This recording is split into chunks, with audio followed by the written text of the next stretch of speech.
I think Kirsten. It's time. All right. Yep. All right, I think we're going to get started. Good morning. This is the SUIT working group. An IETF. No. SUIT?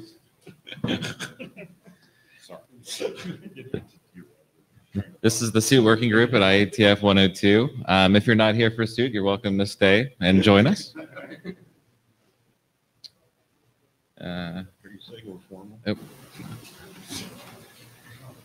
This is the note well. Please note well the note well. So we have a few administrative tasks this morning. We have Jess, who volunteered to be one note taker. Can we? Thank you. Can we get a second note taker? We also need. Do we have a job? We have a Rich. Thank you for that. A second note taker. We'll happily wait.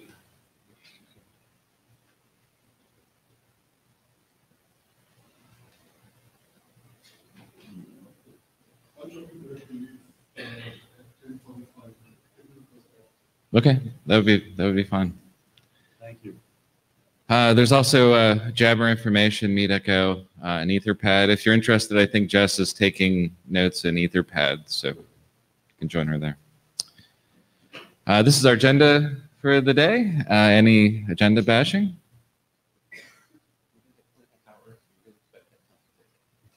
We didn't request 2.5 hours. All right. So before we move on with the agenda, I just wanted to give a really brief status report. So we've adopted the architecture and information model drafts. Thank you to the authors for all their work on that. On June 6th, we held a virtual interim where we focused predominantly on the architecture and manifest drafts. We generated a lot of comments out of that, and work is progressing on those drafts. And the minutes have been posted, so if you missed that meeting, feel free to check out the minutes. We also had a hackathon project, both at the interim as well as at the IETF 102 hackathon. Hannes will be giving us an update on the IETF 102 hackathon activities later in the agenda. So we're doing fairly well on our milestones. We actually managed to close out our first few around adopting an architecture and information model draft. We still have the serialization format to adopt. We're probably not going to get to that today, but we will likely have a virtual interim in between this and the next one, the next IETF meeting. So I think a focus of that might be to work on adopting a manifest serialization format. We have a milestone to submit an information model to the IESG. So we'd like to really focus our efforts on that, as well as a missing milestone, which I think we need to add, which is submit the architecture document to the IESG. So yes, exactly. So if it's okay with the working group, we would like to submit both the architecture and manifest information model to the IESG. So we'll go ahead and add that milestone, and we'll focus on those two topics today. Once we can stabilize the information model, it'll be easier to consider manifests. So all in all, we're doing, I think, fairly well on our milestones. And I think that's it. So on to the hackathon. Thank you, Hannes. Yeah, I will keep this very brief. So this was from last week's hackathon. So a colleague of mine worked on a board that we used, and you can have a look at it over there if you want. But the purpose of generating this custom hardware was to use it as a sort of reference design to play around or to work on the different use cases that we have identified. Some of the more, so all of the boards support the basic use case for the firmware update, but we want to also have the more sophisticated ones where you actually have, and you see it over here, there's a, but probably you don't, there's a external flash, so push it to the external flash rather than the on-chip flash. There are multiple MCUs here, so that's nice. A hardware crypto module with ECDSA support, NIST curve, and so on and so on. Also the possibility to connect to other ports if you want to have an off-chip or off-board microcontroller. So a couple of different use cases that we are going to talk about later on in one board. So that's, I think, quite useful. And that's what we have been playing around with at the hackathon itself.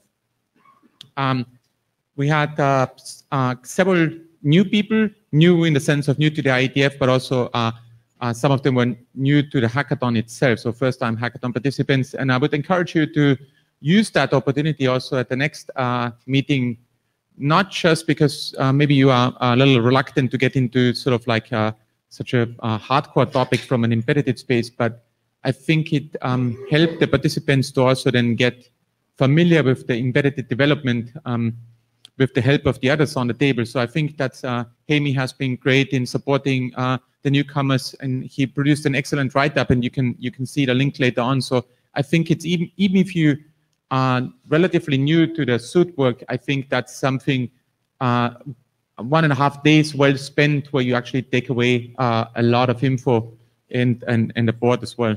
So we can play around with it later on. So join us. This is what we produced. There's this detailed write-up. Take a look at it.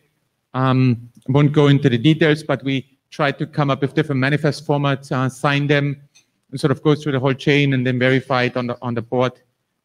A lot of fun. What was learned? So actually, I believe we learned a couple of things.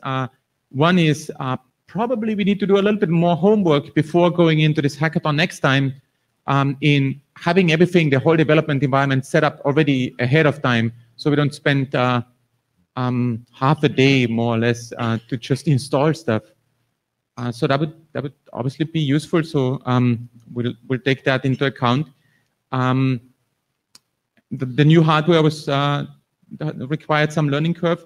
On the coding side, I think we're not quite there for a reference implementation, in my opinion. So we have from the last London hackathon to this one, we now have a COSI implementation, which is awesome, produced by the INRIA guys. Unfortunately, there's some licensing issue for some of them, so we are going to release another COSI implementation with a different license any day now. So hopefully that will satisfy the needs for some of you.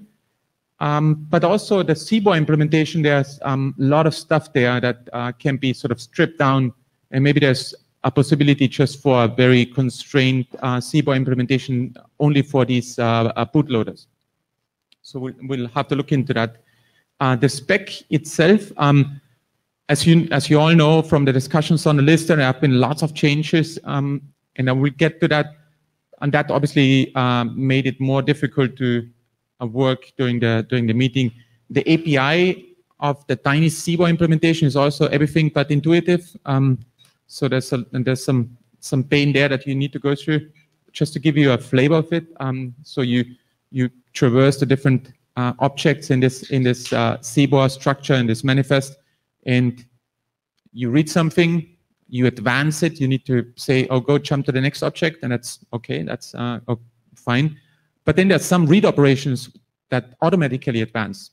So you have this sort of like somewhat inconsistent behavior. So sometimes you have to advance to the next item manually, to the next element, and sometimes not.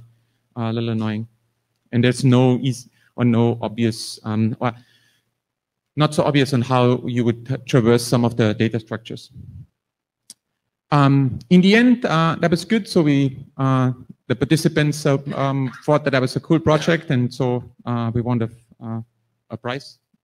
Thanks to the participants who voted for us. Nice picture in the end, so that's great. What's next? I believe what we could, and that's just my thinking, what we could do is,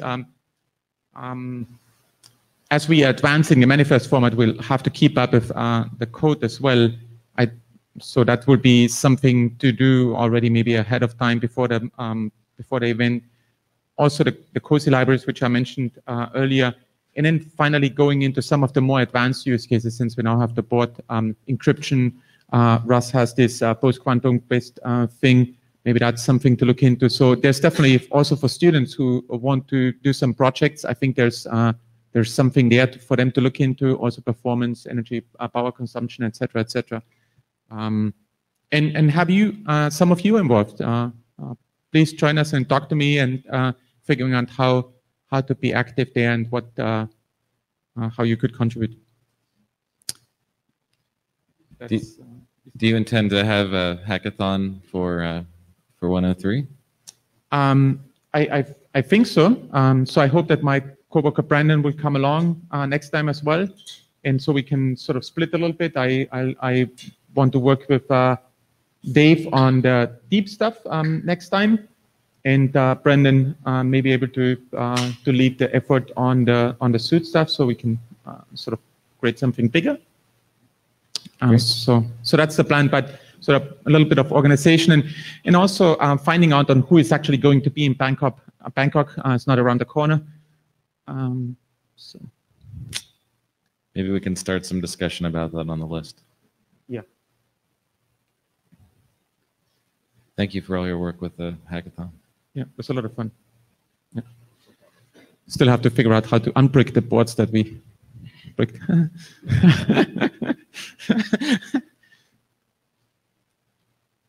Okay. Good. Should I just continue? Well, I don't know if am I next on the agenda? Architecture next. Yeah. Okay. Not waste time.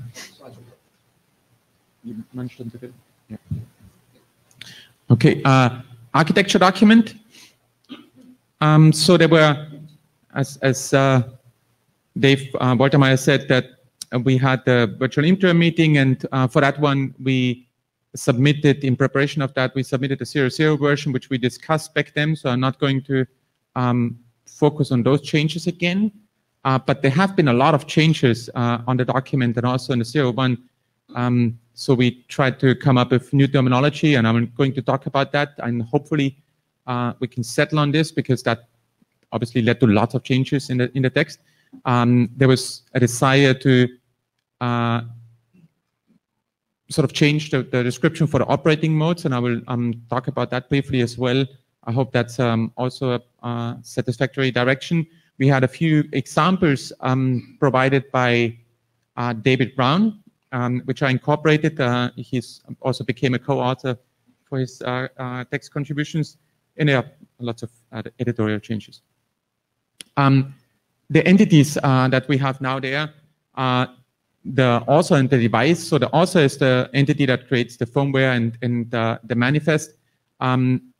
Explicitly point out that there are multiple authors potentially, because we have on a single device, there may be, as mentioned before, there may be multiple microcontrollers. Even within one single microcontrollers, you may get software from different sources. So I'm trying to highlight this fact. So then, and that's a terminology we sort of like took a little bit over from the IETF. Dave Taylor suggested that a little while ago, and I've been trying to find a way to best incorporate this. So this communicator is a component of the device that interacts with the firmware update server. It basically receives the firmware images and triggers then the reboot, the update of those, and start up the new image. There are different ways it can interact. It can boil, or it can get a notification, and sort of more a push versus a pull mode. And there's also some text in there that talks about that in a practical deployment, it may actually be a little bit more complicated, because there may be multiple images that you need to download, because there's some dependencies and so on and so on. So take care of those cases as well, not just focusing on the most simplistic one. There's a status tracker, which is a little bit it's part of the architecture, but outside of what we are currently standardizing. So this is a sort of a device management functionality component that keeps track of the firmware update process, and it knows what firmware is installed on the device and what sort of state in the update the device goes through. It's a common component people deploy in these systems, and so it allows fine-grained monitoring of changes in the whole fleet of devices that a device operator would use. And I will show a figure later on how these different boxes fit together. The firmware update server, as quite unsurprisingly, it stores the firmware images and the manifest, and there may be multiple of them, even along a chain of sort of communication path.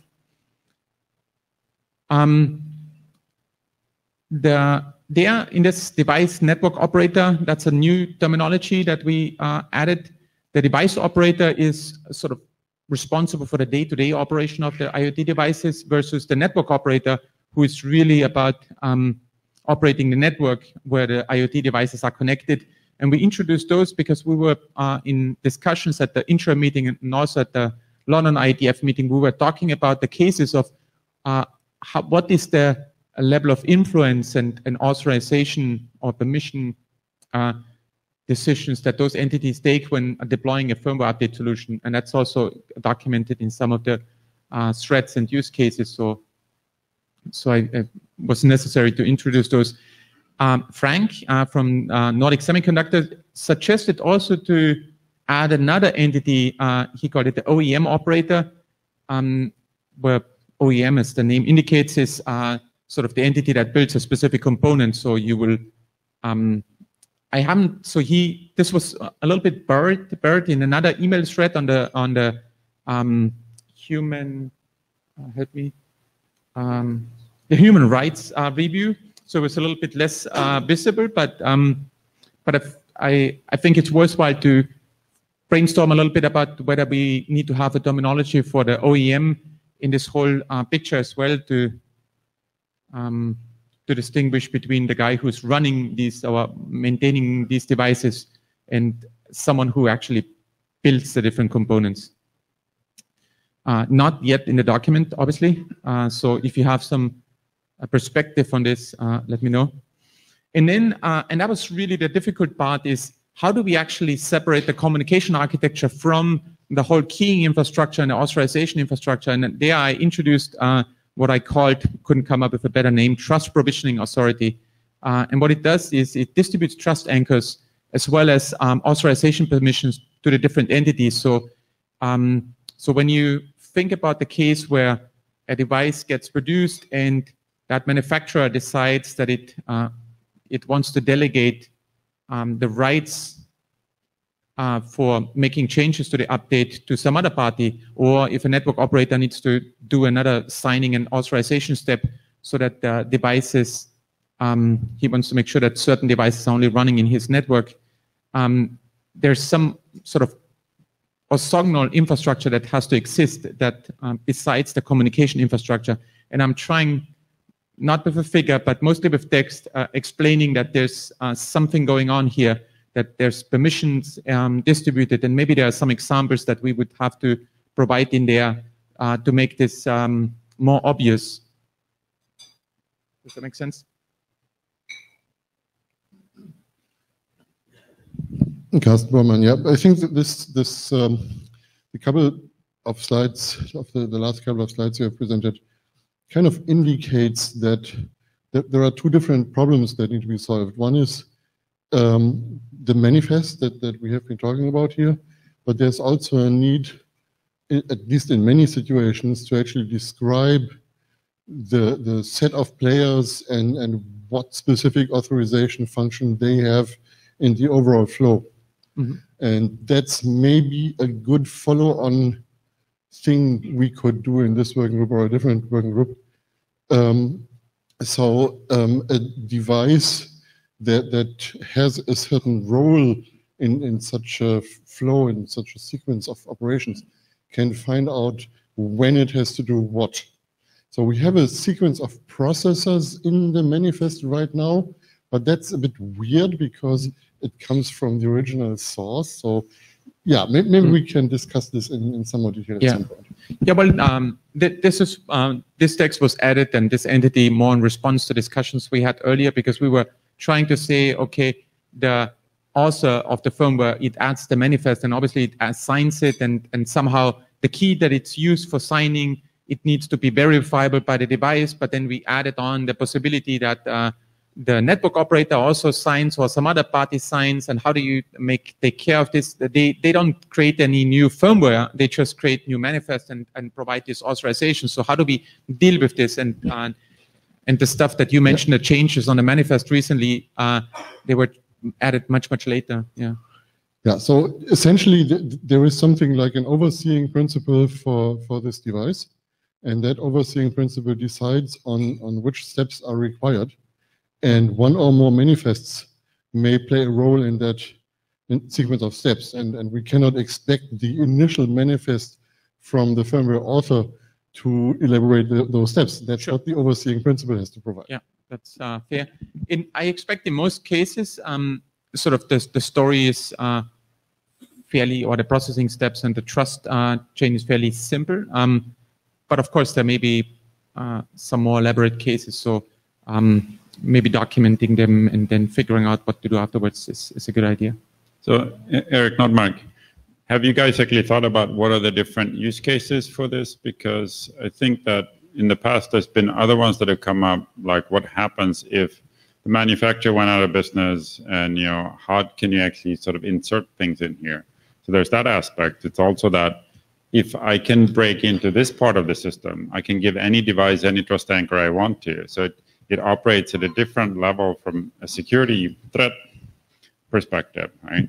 So is there any of this sort of larger pieces actually written down from a use case perspective? Yeah, there are various use cases described in both, more so in the information model document, that deal with sort of threats or problems that relate from the different trust chains, where, so let's say, more focused on the operational side rather than the worst case where companies go out of business, and which in general is a sort of a little bit of bad case. Oh,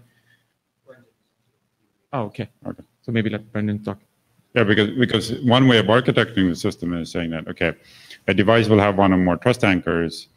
They might be a separate process of being able to update those ones, right? Adding, removing, whatever. But that could be separated out from the core, okay, this is how I drive the software updates, and then have a separate one under different security concerns about what does it mean to reassign a device and give it new trust anchors through its life cycle. Go ahead, Brendan. So the intent, when I originally talked about it, of the trust provisioning authority, was essentially that it was going to be a mechanism that allows a user of a device to put some kind of trust anchor onto the device. The trust provisioning authority was intended to be the entity that we usually refer to as the OEM. The problem that we ran into was that OEM ends up meaning a lot of different things to a lot of different people. And so by putting this this extra layer in, this trust provisioning authority, it starts to make a lot more sense. So you can imagine a white label vendor who's going to sell their devices, and they're not necessarily going to care what kind of software runs on them. And they're going to let their customers put their own firmware on their devices. In that situation, that white label vendor isn't going to want to have to assign trust to different users for different devices. So in that model, the trust provisioning authority concept starts to make more sense. What it allows the OEM to do is it allows them to provide a channel, and that channel is what's used by the customers of the OEM to put their own trust anchors onto the device, thus, and then make the device no longer claimable, if you will, with those trust anchors. So the idea here is that the trust provisioning authority provides a mechanism by which trust anchors can be established on a device. But So that sounds like, in my mind, you didn't finish manufacturing the device yet because it doesn't have basic software on there until it goes through this OEM, which is actually different than saying as part of its life cycle, it goes through resellers, it gets reacquired because someone bought the building that it's in, whatever, right? I think they're very different concerns about the initial, I need to complete manufacturing of the device, which you actually need to do, as far as I can tell, in a Faraday cage, whatever, right, where nothing else can come in and interfere with it because you have no security to build anything on it anyhow because you have no root of trust already installed. I mean, there are mechanisms around that. This isn't about ensuring that this isn't a whole solution, right? This is talking about a channel. It's talking about a framework in which you do this. A device has to make decisions. Do I trust the person who's trying to give me a new trust anchor? And how do I trust the person who's trying to give me a new trust anchor? And I'm not saying that this is something that has to happen in a Faraday cage. There can be keys associated with this. I mean, the simplest way of managing it is to put, say, print a pre-shared key on the outside of a device and HMAC the thing you send to it. Then does it match that? Yes, then the person must be in physical possession of the device, right? So there are mechanisms that you can install to deal with that. The point here is that there needs to be a mechanism in place on devices by which trust anchors are installed. I actually disagree, because I think SUIT can be perfectly successful by saying we assume that there is a manufacturing process, whether it happens in one place or in two places, where some basic software and a trust anchor is installed. And now I can go and update software on this device by someone who is actually trusted by that original trust anchor, right? Someone is part of the original thing. And now you can do software updates. You cannot do ownership transfer, but that's a different problem. So don't conflate them. That's how I do it. Sorry, let me one more thing I'll say on that. It was not intended to conflate those two ideas. The point of this is that there are two roles here. There's one role that's the person who writes the software for the device, and there's another role that's the person who puts the authority for writing software onto the device. And there's in no way is intended to say that those can't be the same people. This absolutely can be part of the same workflow. In fact, the trust provisioning authority might provision trust on the manufacturing line, and that's fine. The point is that that's not always the case, and we need to distinguish between those use cases. Sounds overly complex. But... Hi, Jonathan Hamill from CSE. I'd just like to mention, if possible, could we coordinate language with the Trust Anchor Management Protocol, existing RFCs with TAMP? Mm-hmm. In there is a management trust anchor, and ideas similar to this. Yeah, I actually thought about that, but the issue here is that it's not just about trust anchors. It's also about permissions. So one of the things that we talked about was there are different elements in the manifest, and there's a possibility to allow others to override some of those elements. For example, we had the use case where the network operator wants to override the place where the firmware should be retrieved from by the device. And so if that network operator is given the permission to do that override on that specific field, then this has to be communicated somehow rather than overriding other fields. And so I felt that using the trust anchor terminology also for this functionality seemed a little bit a long shot. I don't know. Carsten, maybe one form of coordinating terminology is just to point to it and explain what's different. Mm-hmm. Yeah, I tried to do that, but I will double check. Yeah. Okay, speed up a little bit. Getting to the operating modes. So we now have these three modes that I think Dave Taylor proposed, which is a client-initiated, server-initiated, and a hybrid update.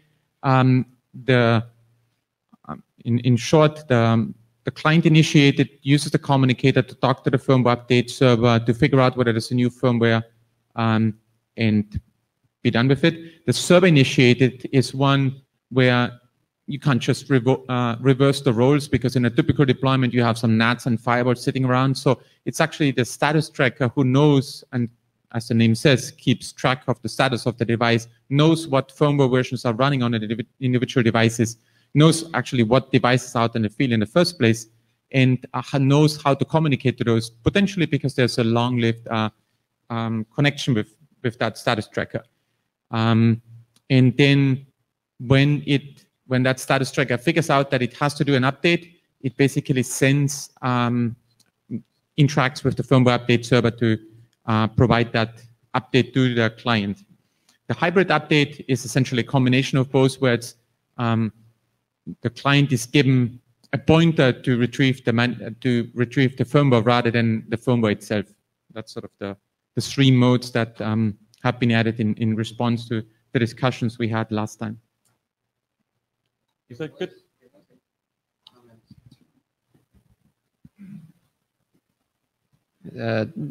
Dave Thaler, I remember at the intro meeting there was a comment on the terminology. I think there was some confusion around the term modes, which implied to some people that a device had to be capable of multiple of them. And so that's not the case here. This is, you can pick and choose or whatever. So maybe operating models or something like that. Okay. I think. I can change So that. in case anybody else here is confused, I wanted to preempt that confusion here. So. I added a picture on the communication architecture. I think that's fairly easy in, other than sort of like the trust architecture. So here's, if you listen to the description of the terms, you have status tracker, sort of talks to the device, keeps track of what's going on. The communicator on the device talks to the firmware update server. One or multiple authors providing firmware images to the server, and there may be multiple servers and maybe even a sequence, depending on, for example, if you get it from a server, store it on a smartphone or tablet, and then push it on a device using UART or BLE or whatsoever. Maybe I could make that more clear. So based on the feedback from David, we added a few examples, and I think they quite nicely illustrate what we had discussed actually on the manifest document itself, but just in a use case example. He also provided links to existing hardware that does this. Of course, I omitted the links, but you can look it up if you want to even get more details. So this is the first one is, and I'll very briefly walk through those in case you haven't been following the details on the list. There's SoC is system on chip. So there's a single chip on the device, and it's obviously the most simplistic case. It contains, typically in the same package, it contains flash and RAM and all sorts of other peripherals. And so there's only a single firmware image that needs to be updated, and it's sort of like the execute in place that David is often referring to, where he wants to sort of like not move code around on the flash, because it's obviously consuming a lot of energy. So that's the most simplistic case. Then it gets a little bit more complicated when you have a partition on a device. Normally partition between normal and secure space. We've seen that from the deep discussions, and of course those exist also on these IoT devices.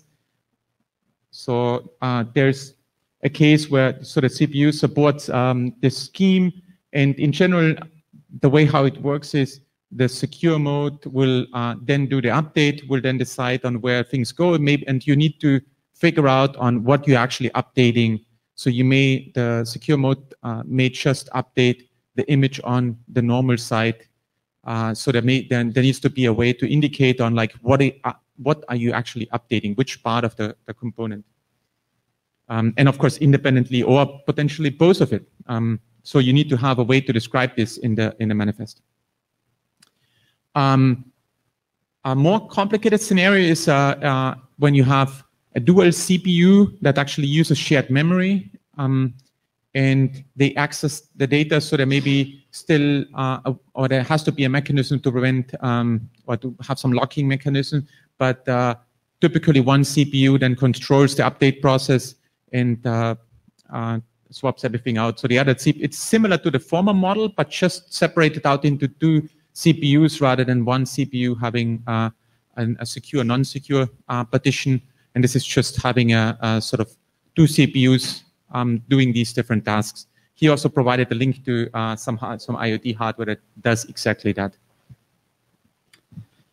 So I'm sort of looking at these models, and What's your name, Keith? Oh, sorry, Keith Moore. I'm looking at these models, and it seems like that there's a lot of naivete here. That, for instance, I worked with a CPU that had a lot more non-volatile RAM that code would run out of than it actually had RAM. So when you're actually updating the firmware for this, you have to update it in slices. Mm-hmm. And you have to update each one of those slices one at a time and have the thing keep running while you're doing it. And yet it's a single system on chip. It's it doesn't sort of fit the description of the model you have. That, for that matter, the notion of a system on chip encompasses a wide range of capabilities. Mm-hmm. And so, a BeagleBone is a system on chip fundamentally. That's basically, yet it runs Ubuntu and, can do all kinds of things. And you often have a need, in my experience, to update things in layers because, for instance, you don't want to pay the communications cost of updating the entire image of something, because if you're using cell networks or something like that. Yep. So I just want to say, I think this needs a lot of work, and I'm happy to contribute input, but I wanted to say something. Yeah. Welcome. Yeah, definitely. David is in. Okay. David, you're up. Great, this is working. Yeah, I think we don't have volume. Is it okay, or do I need to adjust it? No. No. It's on your end, David. We can't hear you. Very, very soft. Is this better, or? No. Okay, let me, Can you use Jabber? If you post your comments in the Jabber, somebody can relay, but we can't hear you. We can see you. I'll come back in a minute. Yeah, it's a very low voice, extremely low. I'm gonna. Yeah. Okay. There. Okay. Hopefully you can relay through Yeah. Jabber for the moment. And then one other, you can read through the text in the document itself, which is more elaborate, but the other model is where you have a bus between the CPUs, and you need to indicate in the manifest on which CPU on the device you're actually updating, but it's not in the same sort of address space, if you will. It's just separate. We also had an interesting discussion triggered by review, human rights review, and I included a link here, which asked for I provided a couple of comments, and I think the most interesting one that left after some feedback and some email discussion was really about the encryption of the manifest. I believe the encryption of the firmware itself got sorted out, and I think we have the understanding that we have to have the feature, but whether you use it or not depends on your deployment environment. But the encryption of the manifest is something that surfaced in other discussions, and I don't think we currently have that functionality. So that may be an item worthwhile to think about a little bit, whether we want that and whether there are some privacy implications in certain situations, or what benefits we could actually get from this. So I see it as an open issue that may require further debate. I don't know if anyone here has thought about this yet. It's a more advanced figure, but in theory, with COSI, the functionality would be there, so one could make use of it. Yeah. Hannes, on the mail list, if you take a look, you'll see that the human rights review person was saying that when a device is easily associated with a human, that is when this becomes an issue. And so I think we need to recognize that, but at the same time, maybe not overcomplicate the entire architecture, because not all devices have that problem. Definitely, definitely. And in fact, I would even go as far as saying many devices don't have that problem because the manifest doesn't include user information, Sure. but indirectly, there may be in some cases. So I think we need to study this a little bit further to figure this out. I was just going to add that there's some proposed text on the mailing list around scoping encryption as a solid recommendation for the human kinds of use cases. So I would encourage everyone to take a look at that text so that we can sort that out. But there was a lot of text more on the focus on the firmware encryption itself rather than the manifest encryption. But Okay, go ahead. I'm in queue behind you and in front of the other two people. Ben Kada, you were just pointing out that the distinction between devices that have an associated human and those that don't is kind of a fuzzy question. And Yes. we hear about all these issues where you can de-anonymize anonymous data sets and that sort of thing. So there's lots of sort of side channels, if you will, that can make this pop up more often than you might expect. Yeah. So do we have a relay from Jabber yet? Yeah. Yeah. Okay. Then you're up next. And Okay, right. Yeah, this is from Gershabad. I think there are general advantages to encryption of the firmware image and manifest, but it's up to the working group whether the draft needs to dissect requirement levels for devices associated with humans or not, and recommends encryption of the manifest also because it contains device info. So Dave Thaler, individual, just saving the trip over there. If the goal is to allow it without complicating anything else, if there's not another convenient mechanism, right, you can always treat the manifest as like another encrypted binary. And then you decrypt it the same way you have the binary and then recurse. We'll need further work. Next steps. So we still have to do editorial cleanup on the document and get some feedback from the working group. I also, from earlier discussions, there was a desire to have more text around the bootloader design and how the implications are for the whole processing of this. So I haven't gotten to that yet. There's also a need for better align with the information model because the terminology, sometimes one version of the document lags a little bit behind. So those are the major items. I don't think, besides the one that I just mentioned, I don't think there are huge open issues with the document. I think it's among the three that we are discussing here. It's further along in the chain. Okay.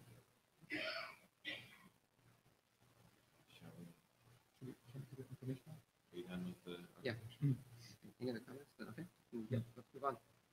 The information model. So version 1 was published in time for the deadline, and version 0 was published in preparation for the virtual intro meeting. If you look at the diffs, there are lots of changes, so I can't go through all of them, and some of them are probably a little out of sync with the presentation that Brennan is giving when he talks about the most recent version of the manifest format. So I'll skip those. I focus just on a few core issues.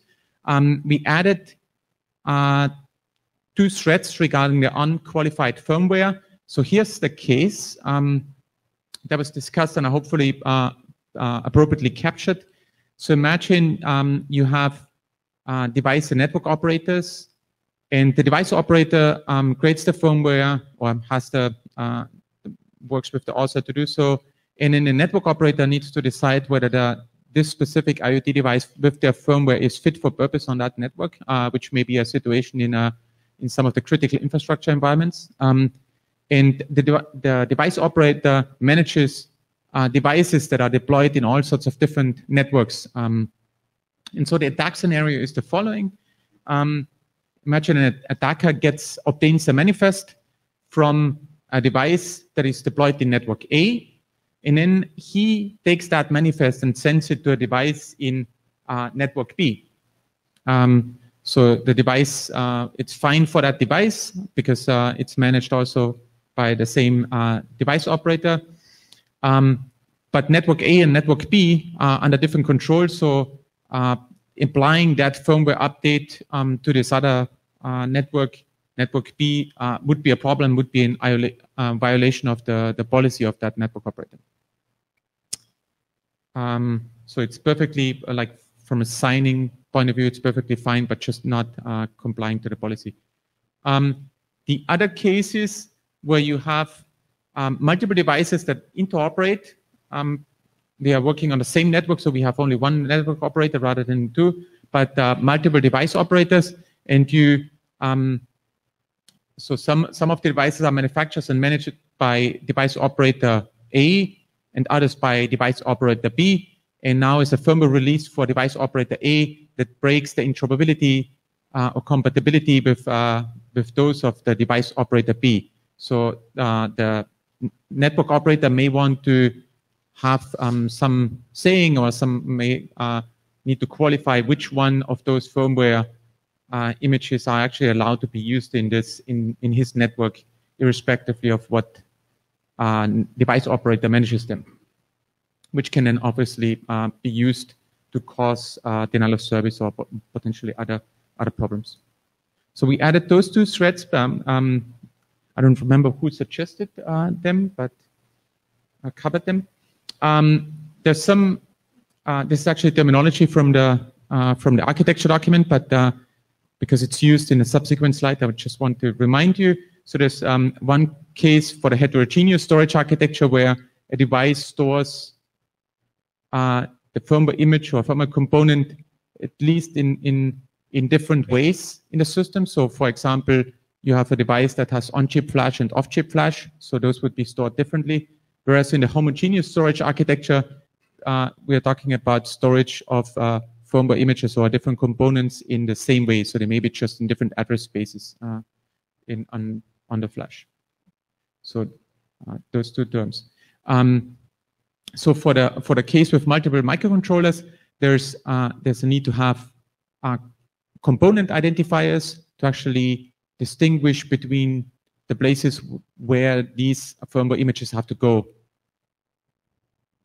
In the case of a split between code and configuration on the same device, what the manifest needs to provide is sort of a dependency structure, because it has to sort of get the code and the data somehow aligned. So you can't just swap out one and not have any say anything about the other one that this firmware image then depends on.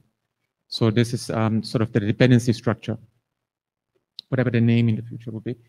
And then in some cases you have the firmware split into multiple chunks, maybe different libraries that you update separately, maybe for performance reasons or for bandwidth or conserving bandwidth. And so you also have to create a dependency between the different firmware images that you allow on a device. We had a few examples, and they are also in the document where we have more sophisticated cases where multiple different versions are sort of supported or are possible versus having only a very specific firmware version supported on a device. So we have those added, and together with those use cases, obviously the corresponding information elements added as well. I'm going to talk about them a little bit. There's one use case that David Brown suggested, the rollback use case, which is not yet covered in the document. So he has he came up with this case in talking to some others. It's about a battery-powered device that is connected to a bandwidth-constrained network. Think about the low-power wide area network. And the device keeps the old firmware around just in case it needs to do a rollback. So it has multiple slots for the firmware image. And then the document doesn't say on how such an update would happen, because it always talks about advancing the firmware images and rolling. Obviously, when you advance the firmware image, you need to provide the new firmware image along with it. So he thought that it would be good to also describe this case where the rollback, the new manifest, which contains a new sequence number, actually doesn't contain the firmware image because it is already on the device. So And it's possible already with the way how the manifest is structured, but it's just not described and maybe a little misleading. So he thought it would be worthwhile to cover this case. So all you then in the end need to do is to send a manifest with the new sequence number pointing to the old firmware image. Maybe it works now. Yeah. Just wanted to point out, in this particular use case, the person doing this actually decided to not use rollback protection so that they could support this case, that it was more valuable to them to be able to roll back than the security aspects of the anti-rollback protection. Yeah, maybe because they didn't know that it's possible, so it's probably useful to describe it and to make people aware of it. Yeah. So I think we should definitely add that use case or add this description. And David, your audio was great that time. Yeah. Hi, Hannes. Robin Wilton from Internet Society. So just thinking of some of the security implications of this, it strikes me that having a rollback mechanism for large networks of distributed devices could open you up to a kind of downgrade attack. So if the purpose of the firmware upgrade was to add a security function, and someone can, at a mass scale, roll that back on all the devices, they open those devices up to be a botnet, for example. In this specific case, I don't think so, because the entity has to, or the party rolling out the firmware update actually has to create a new manifest. The new manifest has a new sequence number, so it's newer than the ones that the device had seen before. But I think the optimization here is really in the area of not sending the image itself. They got in queued at the same time. So. Okay, Benjamin Dan. I assume the sequence number is not strongly connected to the firmware version, so that if you really had a downgrade attack that was that bad, you would increase the sequence number, but typically you wouldn't. I mean, we face this situation all the time where you have to downgrade and. Correct. Okay. Brendan, you're up. The intent with this mechanism is that it proves the intent of the author. So if the author says, actually, the firmware that's just been rolled out is not fit for purpose and we need to go back to the previous firmware, they have to prove their intent to go back. That's the defense against creating botnets. The issue in the botnet situation is that you don't have the intent of the author. If the author hasn't proven that they want to roll back, then you end up with a problem. If the author can prove that they intend to roll back, then that eliminates that possibility. Now, I'm not saying that they don't have vulnerabilities in their old firmware. They might well. But if there's an intent that you can prove to go back, then presumably they have a reason for that, and that is open to them. They could just create the same firmware again and ship it again, and that would give the same result. But this does it in a slightly optimized way. Well, maybe a very optimized way. Okay. Hi, Padu from, OMA. Okay.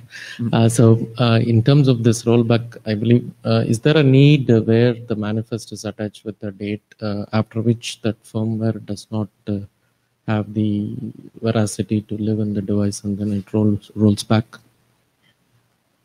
I don't think we have a date where you there's a date, if I remember, an element in a manifest where you could indicate on when you want to apply the firmware image, but not when it stops becoming valid. I don't think we have that element in the structure.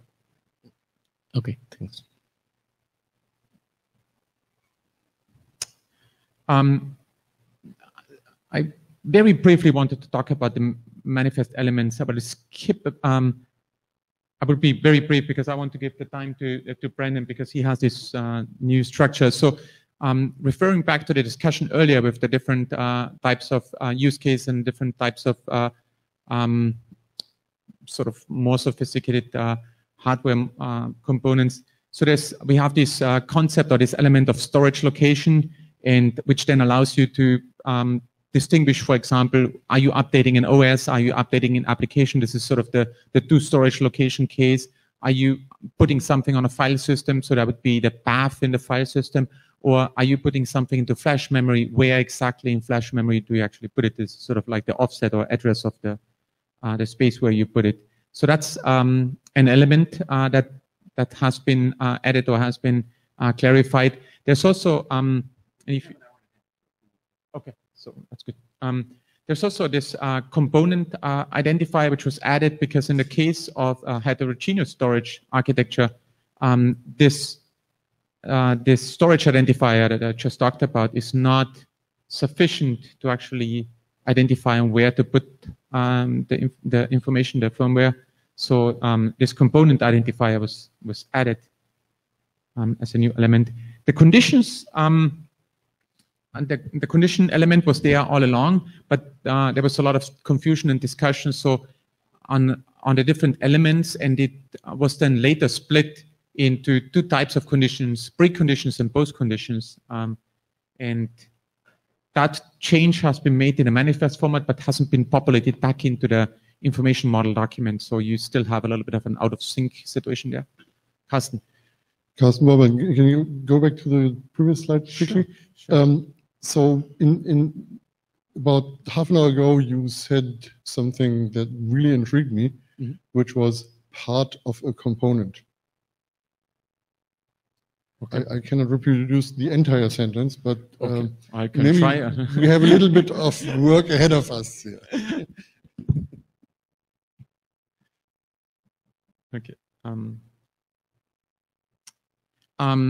So probably the most dramatic change, which also is currently out of sync, is, and I included the link to an email here from Brandon on the list about the sort of changes on the directive aliases and dependencies, which had been turned into a new structure resources, and that text isn't there yet in the information model document. We'll get to that in a little while. Hannes, can you go back to your slides? I don't think you finished your thought about conditions. What work needs to be done? So the work that needs to be done there is to take the split or the decision to split the conditions into pre and post conditions, also reflect that into the information model document. Currently, it's not there yet. Okay, thanks. And this one is brand new, so this is also not there. And I think this is something the group hasn't maybe not even decided fully yet. So probably that's the reason why it's not there. This sort of combining several of those concepts that look very similar into one new element in the manifest.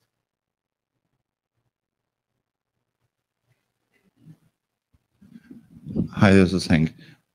Yeah, I was really curious about the resource processors, targets, input node, output node composite that was in there. I basically, because this night I submitted a map-based manifest as an alternative. I was really just copying that because I had no clue what the semantics were. I mean, I got it a little bit, but this, yeah. Yes, you said it. There's a gap here. Yeah, Brendan is going to talk about that. Excellent. Thank you. In a second. So I will skip.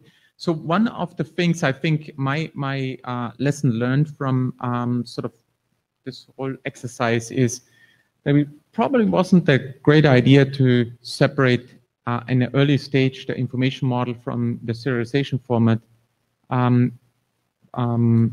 because now you have all these inconsistencies from a document point of view, simply because reviewers like to comment on a more specific thing, while they should actually be commenting on the higher level abstract thing, but they don't, because we are engineers.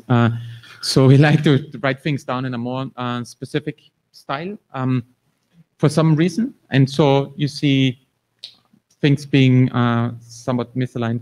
So if I would do that again, I would probably have just one document and split it later on when I actually figured out exactly how the structure looks like. But it's a little too late for that.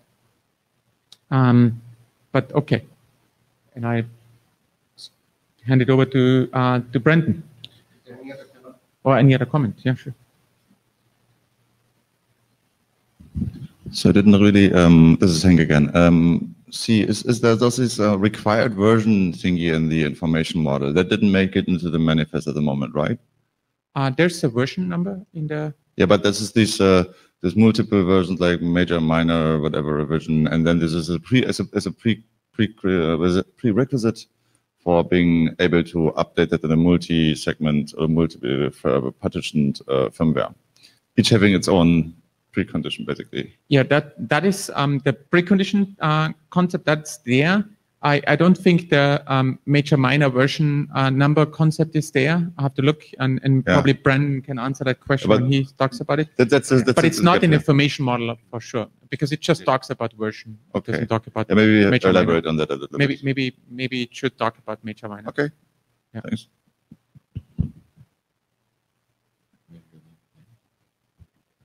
Hello, Stephen Banghart. I have a terribly boring question regarding both the architecture and the information document. The documents switch between uppercase and lowercase must, so it's kind of hard for me to know when I'm reviewing the document what you intend to be a requirement and what you don't.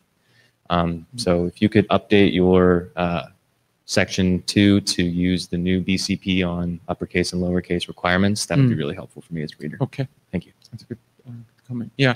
So in general, I think, and Brandon will also talk about this, I don't think we have fully decided yet on what is the mandatory to implement elements, and so we will have to do that in some point in time. Yeah, the word, yeah.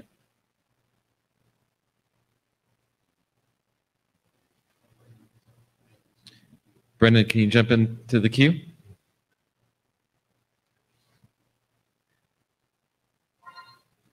Thank you. And go ahead.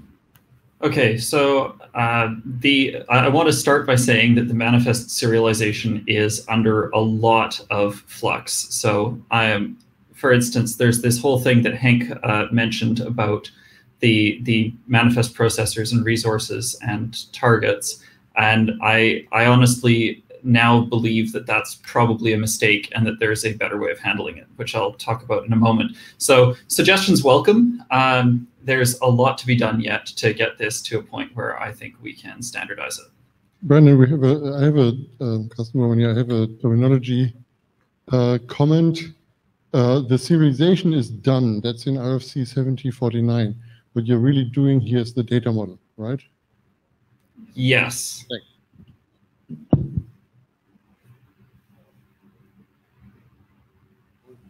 Okay, so next slide, please. There are a lot of open issues. The first one, as Hank brought up, is should the primary object be an array or a map? Then there is the question of whether we should use a graph, as I described in Manifest 02. I'm not convinced, but if we use trees to deal with this, then there are open questions of how they're overridden, represented, and whether or not they break any use cases.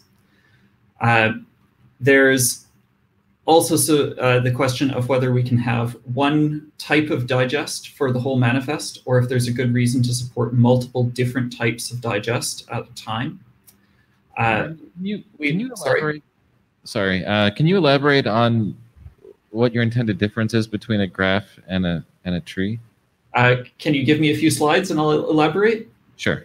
Okay. Sections be severable. So we introduced the concept of severable text at we started talking about it during the hackathon at the virtual interim meeting. The idea behind this one is that we cut text out for devices that don't require it.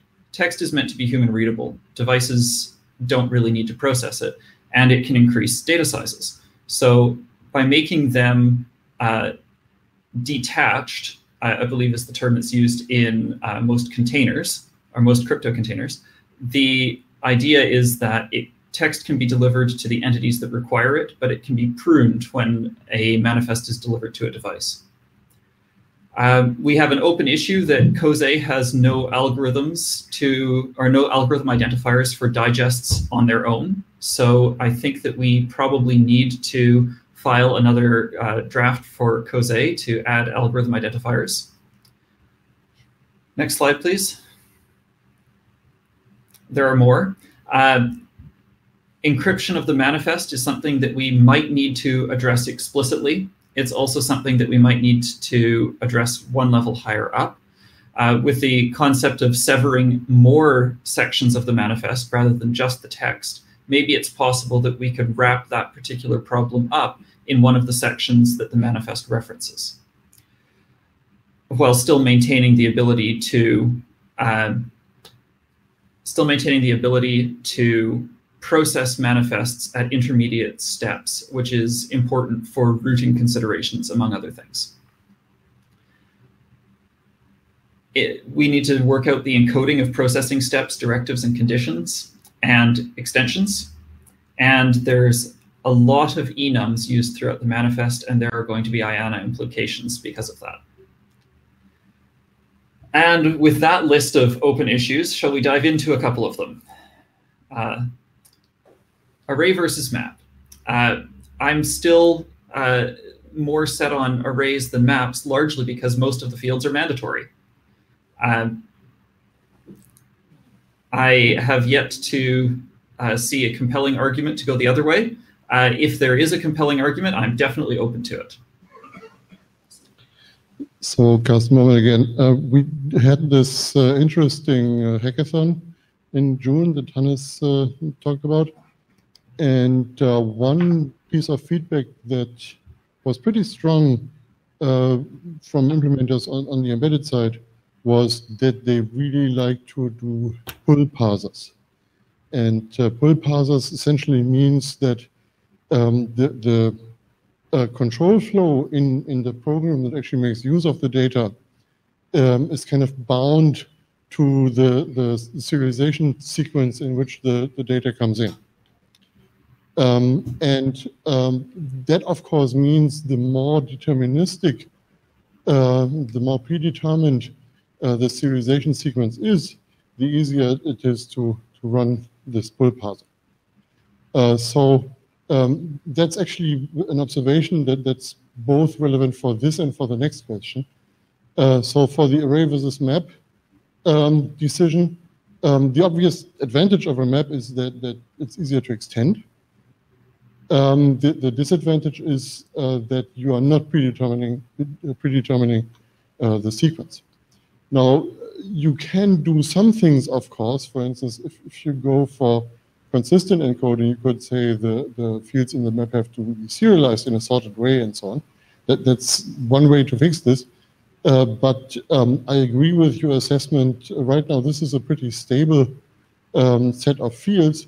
So why can't we put this into an array? And of course, we have to have an idea where we would put extensibility. And since I have to run away in a couple of minutes, let me quickly say something about trees. Trees are essentially to graphs what arrays are to maps. So trees, again, allow a pull parser to tie its control flow to the sequence in which things come in, while with a graph that may be more complicated. That's not always true, because there are some elements of a graph that you would just stash away and then use in the following. So this is not quite as clear-cut as for array versus map. But as a general observation, I think trees are actually easier to process in an embedded implementation. Hi, this is sorry. Hi, this is Henk again. And yeah, sure, of course, trees are easier. That's a plus. Also, I think out of 12 fields, 5 are mandatory and 7 are optional. I think it's the wrong way around. Also, I think why not do one thing and also not do the other? I mean, there could be a fixed envelope.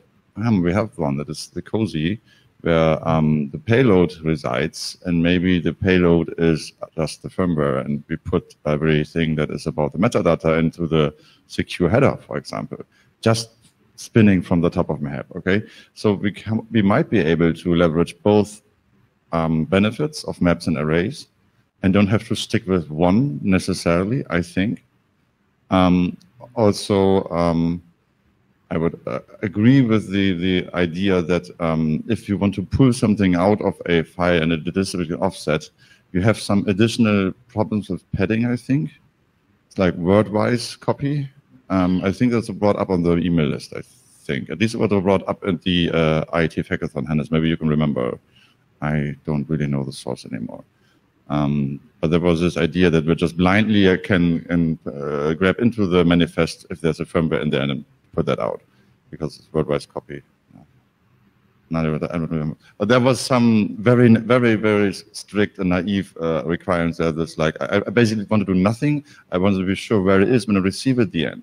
Maybe it will never be that easy, but I don't think that maps are such a big disabler for that, because at the moment we are looking if an array is empty, and if it's not empty, there's an array in it, and that might be empty. And also, it's also a lot of work. I mean, looking for a member is basically the same effort. So I don't think there's at the moment, a huge difference of efficiency here.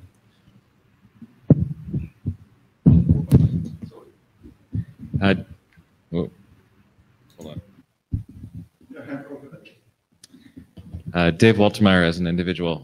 Just to kind of touch on some of the points that Hank and Karsten made, I think my preference would be for using a map in this case for a number of reasons. I believe using a map will actually reduce the amount of branching. I don't like the idea of supporting both arrays and maps because that's another source of branching and parsers. But I believe a map will reduce branching because the code points that are effectively used as the labels can be used to drive code, like Carson was saying, and pull parsers. I think it also gives us a way to add extensibility into the model by allocating additional code points for different kinds of information that we may want to include in the manifest in the future.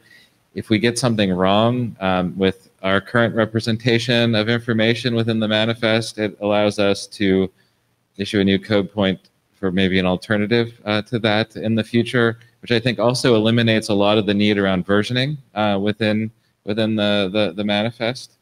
Effectively, the parser can work off of the code points that it understands from that perspective. So I think using a map has a number of advantages as a solution over an array. Okay, so by the way, David and Brennan are back in queue, but since Carson, you have to leave, we're taking the chair's prerogative to let you jump the queue and then leave. So, just two quick comments. One, anything that can help avoid versioning, I'm always in favor for. And two, whether an array really gives you a lot of advantages over a map depends a lot on whether you can process these elements in isolation. If you need to see the whole picture anyway, then the map is fine. But if there's something that you then a map is fine, because it doesn't make a difference in which sequence you start processing it. Let's have conversations at the mic. So, yeah. Because so David what I to was trying to say is an array is really beneficial if you can do processing without having seen the whole thing. If you need to see the whole thing to do the processing, there is no difference in implementation complexity between array and map. Okay, David, you're up. All right. First point I'll make just in response to that, in COSE, or actually CBOR, if you use a canonical format, which we should be using if we're signing these, the map will be in a specific order. It's sometimes a confusing order based on how the numbering system works. All positive numbers come before negative numbers, that kind of thing. And then it depends on the size of the number. I guess the point I wanted to make, perhaps it would be useful in our document if we actually identify the processing sequences that will happen. Especially this notion of a pull parser, that's a great way to describe, by the way, what I was trying to state, that the data needs to be parsed without reading it into a data structure. Some of these are very constrained devices that are acting on the data. And I think that needs to be really taken into consideration, perhaps even included in the document, how this will be processed. So that's just my comment. Yeah, quickly intervene, because I don't really have to run. One observation, there is something called canonical encoding in RFC 7049. Yes. That's a recommendation, not a specification. It's a recommendation for how an application could define their canonical encoding. We are no longer happy with everything exactly that's in there. So we are going to, in the revision that's going on in the CBOR working group, we are going to define a slightly different consistent encoding. And the main difference here is that the new one will have a map ordering that's slightly less surprising. It will still have the negative numbers after the positive ones. Maybe that is a bug in the allocation of major types. But at least you don't have to look at the length, because that really hurts implementations a lot. Okay. The other observation is you don't have to be canonical or consistent to Sign. So you are free to choose anything else. But I think when you make your choice, you want to make life easy for the embedded side, and may want to accept some hardship on the side that actually builds the manifest. So putting more onus there and less onus on the embedded side is always okay. Agreed. Kedek, just thinking about David Waltermauer's comment about using the map as an extensibility point. Generally, when you're thinking about the sort of extensibility thing, you want to consider the possibility that a new extension might be critical, and that if it appears and you don't understand how to parse it, you just fail entirely. I'm not sure if there's a good way to incorporate that with the COSE map or not, or the CBOR map. So hi, this is Hank again. I'm just picking up on the previous comment. Yeah, it's bad if you do not do updates before updates. Because if you're totally unprepared for something that's in the manifest that should be supported by the client, you staged something wrong, I think. So please build good campaigns. That's important, or there will be losses. So, and that's one. Also the map thingy. What was my point? Yeah, the canonical ordering is an option, I think. And yes, everything that makes it less necessary to look for versioning, and the new canonicalization of CBOR will also reduce the need for looking for length in values, makes life really, really easier. And what was mentioned before about that you would like to have a pointer to something from the manifest and not a copy of it, because a small constant node device would benefit from that. That's just a tool problem. That's not the problem of either maps, arrays, or the suit manifest at all, I think. And I think tiny CBOR cannot just do it, just copies it. Brendan, you want to get back in queue?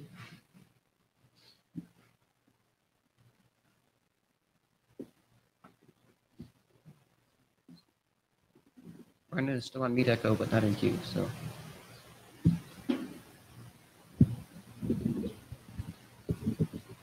Suit to Brendan, are you still there?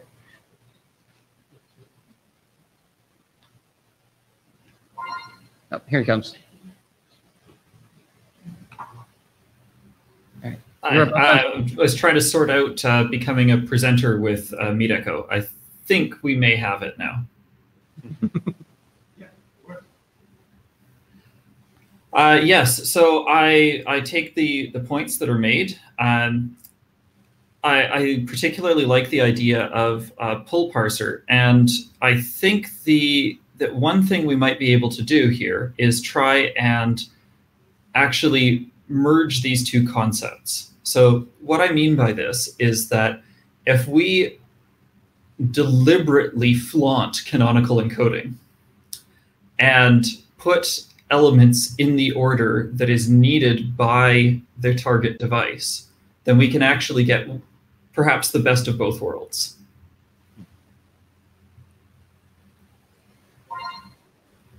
like David Brown wants to respond to that. So Brendan and I have to move on to let David speak. So yep, please jump right back in queue. David, go ahead. It's one thing I pointed out on the CBOR the CBOR mailing list.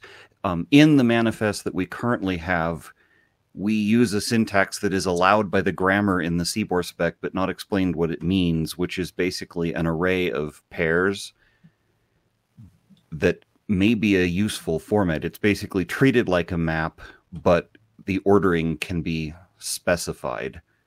So I don't know if that's useful to contribute to CBOR in that regards.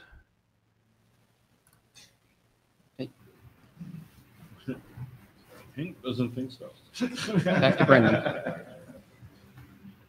Yeah, I mean, maybe that's something to contribute back to CBOR, but I think treating it as an array of pairs might be the right answer, and I think that we can probably handle it that way. I like the idea of deliberately reordering maps rather than sticking to a canonical encoding. Yeah. And this is Hank speaking as an author of CDDL. Yeah, you could use this two-dimensional array, but they're maps.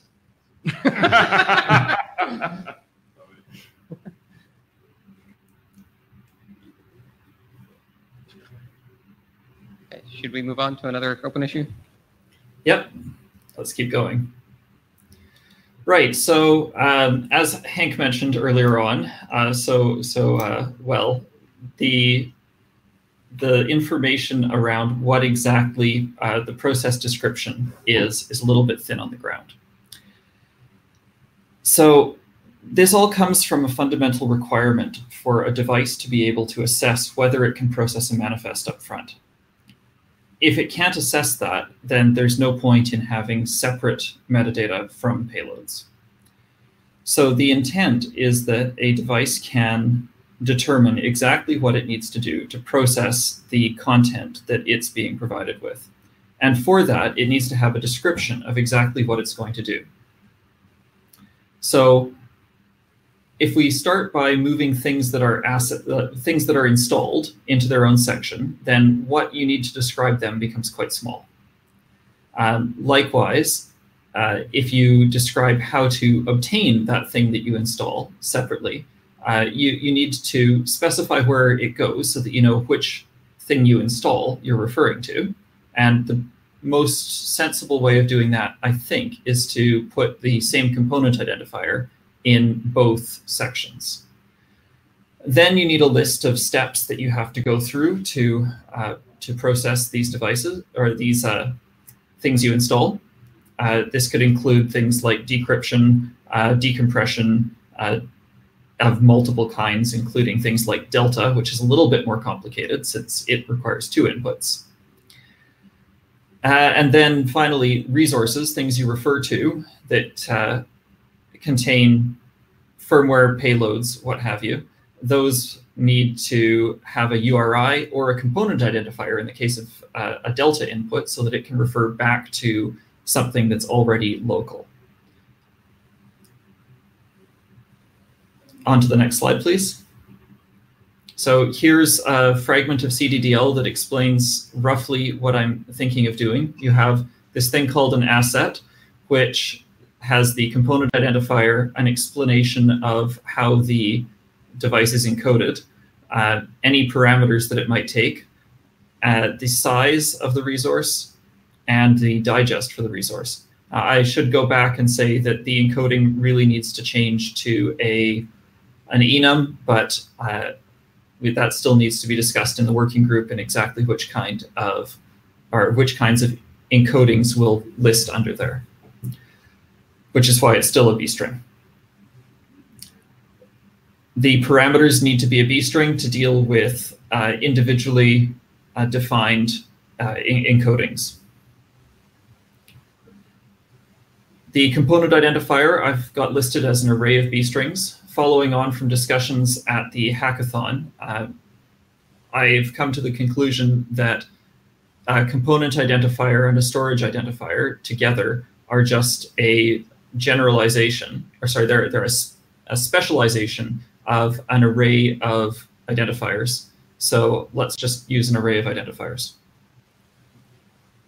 Then this can be thought of as a path, if you will, but it's a machine processable path. So you can imagine a Unix path, but instead of having slashes between elements, you have a CBOR array, which is easier for a device to parse. Then there's the digest, taking in the feedback from the list that you may want to have more than one digest algorithm in a particular manifest. This approach to digests has a digest identifier for every individual digest. Next slide, please.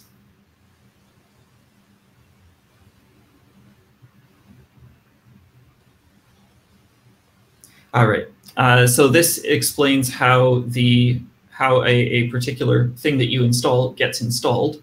You start by having a component identifier, and then a list of processors. Now, processors are things that manipulate the data in some way, either by producing it, if it's the resource type, or by decrypting, decompressing, undelta, relocating, all of those sorts of operations.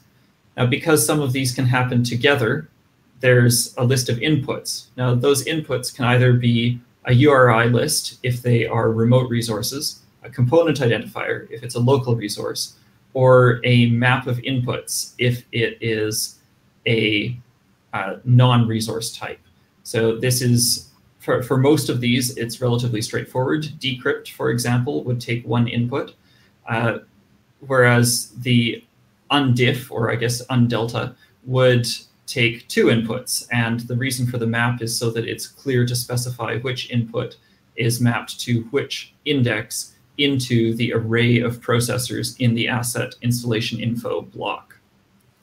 Allow override tells you whether the asset installation info can be replaced by a dependent manifest, and extensions, as previously discussed, may not be needed if this is re-encoded as a map. Next slide, please. So why not leave container information in the payloads? It's so that we can reject the manifest if a device can't process it, and this is particularly important for low bandwidth. And not using enums for aggregate formats is largely due to the specialization that's necessary to do it. Each of these different blocks would have to have their particular arguments supplied, and that leads to the possibility of many different configurations, many different structures that need to be registered, whereas breaking them apart makes it somewhat less complicated. Brendan, I'm sorry to interrupt. This is Dave Waltermeyer. I had a question on the previous two slides, actually. If you can go back one more. So on relating to the component identifier here, have you put any thought into how you might namespace component identifiers to avoid collisions? It may make sense to have some namespace identifier and component identifier instead of concatenating them all in a single B string. Well, indeed, that's why this is an array of B strings. Well, I mean, but how would you identify an individual component identifier, the namespace of an individual component identifier? That would be the, okay, so in that respect, the component identifier, as I said, you can think of as the entire path to a particular component, to a particular thing that you want to update. So the namespace would presumably be the first element. It's not quite the same as an OID, but it is somewhat similar. I will give you that. I see. Okay, yeah, we should make sure we're clear about how that may be used. And then can you go to the next slide? So under type, is the intent here that the negative int is used for extension? That's correct, yes. One option here might be to use to maybe provide for specification required or standards action for one type of extension and maybe private use for another. So you might want to maybe use like positive values for specification required and negative integers for private use. We should maybe think about how this extension point might be used a little bit, going forward, and how we might want to manage those extensions. And maybe that's a general comment too. For all places where we have extension, we probably want to follow a common pattern just to make understanding that a little bit easier. I agree. The pattern that I have suggested so far has been that negative integers are used for extensions and positive integers are used for registration. Gotcha. Thanks. Hi, this is Hank again. Okay, looking at this slide right now, I see extensions. That's fine. It's a map that is basically everything, and it's huge. And there's also the idea of having a CDDL extension point. So this is for, I think, doing it quickly by yourself with negative numbers, for example. Yes. And if you want to do it with positive numbers, maybe indicate that you should do a CDDL data definition extension and not just arbitrarily fill more stuff into the extension map. Because that's not well defined. At some point, if you're really going for an extension of the manifest, you should write a draft about it and use the CDDL data division language extension point and not the actual map here. I think that's important to highlight. Also, yeah, I agree. Also, I think you have only one member in the inputs map. And I think you said that you want more than one here. Yeah, so you're right. Although URI lists are significantly more than one input as a possibility. You only select one of them, but there's a list, so there could be more than one. Okay, so that's one of the potentials. Okay. And the other one is the map of inputs. Now, again, that is a specialization that deals specifically with delta updates or differential updates. And that's because you need a local input, the thing that you're comparing against, and the remote input, the stream of differences. Okay, I get it better now. Thank you. Then reading processor, I'm pretty sure that in the main array, it's not called processor, and CDDL does not really compile. I tried to compile it this night, and there's some, I don't know, name discrepancies. Yes, there were some name discrepancies, and I believe I have dealt with most of those, but I haven't published the updates yet. Okay, excellent. You can't see, can you see my thumbs up? Yes, yes I can. Okay. Also, if I remember correctly, there is an enumeration here, resource decrypt, this is all integer values, fine. And you continue this enumeration across different semantics, I think. They're only getting larger and larger. Is that correct still? If I'm just looking at the current submitted draft. So I believe that they are restarted for each different semantic. Okay, maybe I have it wrong from the top of my head. I will check, but I think they are continuous over semantic types. I think. Okay, I believe they all start at 1. If there's a good reason to start them to restart them, then that's another question.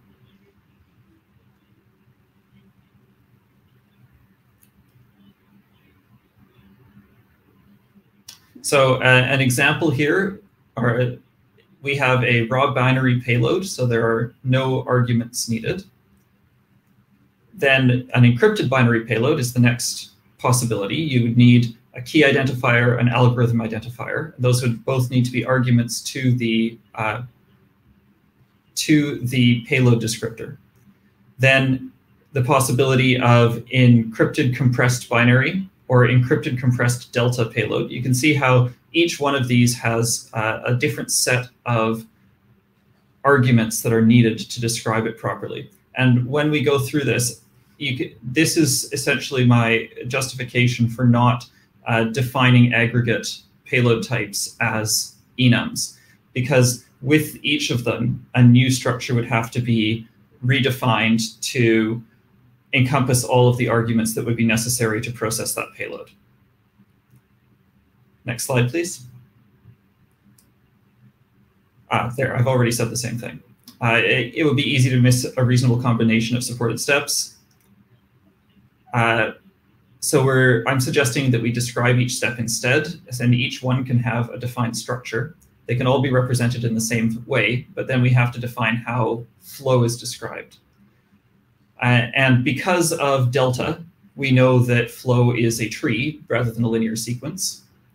A shared resource between two steps might turn that flow into a graph, but as was mentioned earlier, graphs make constrained processing hard. So using multiple trees instead is probably the right answer.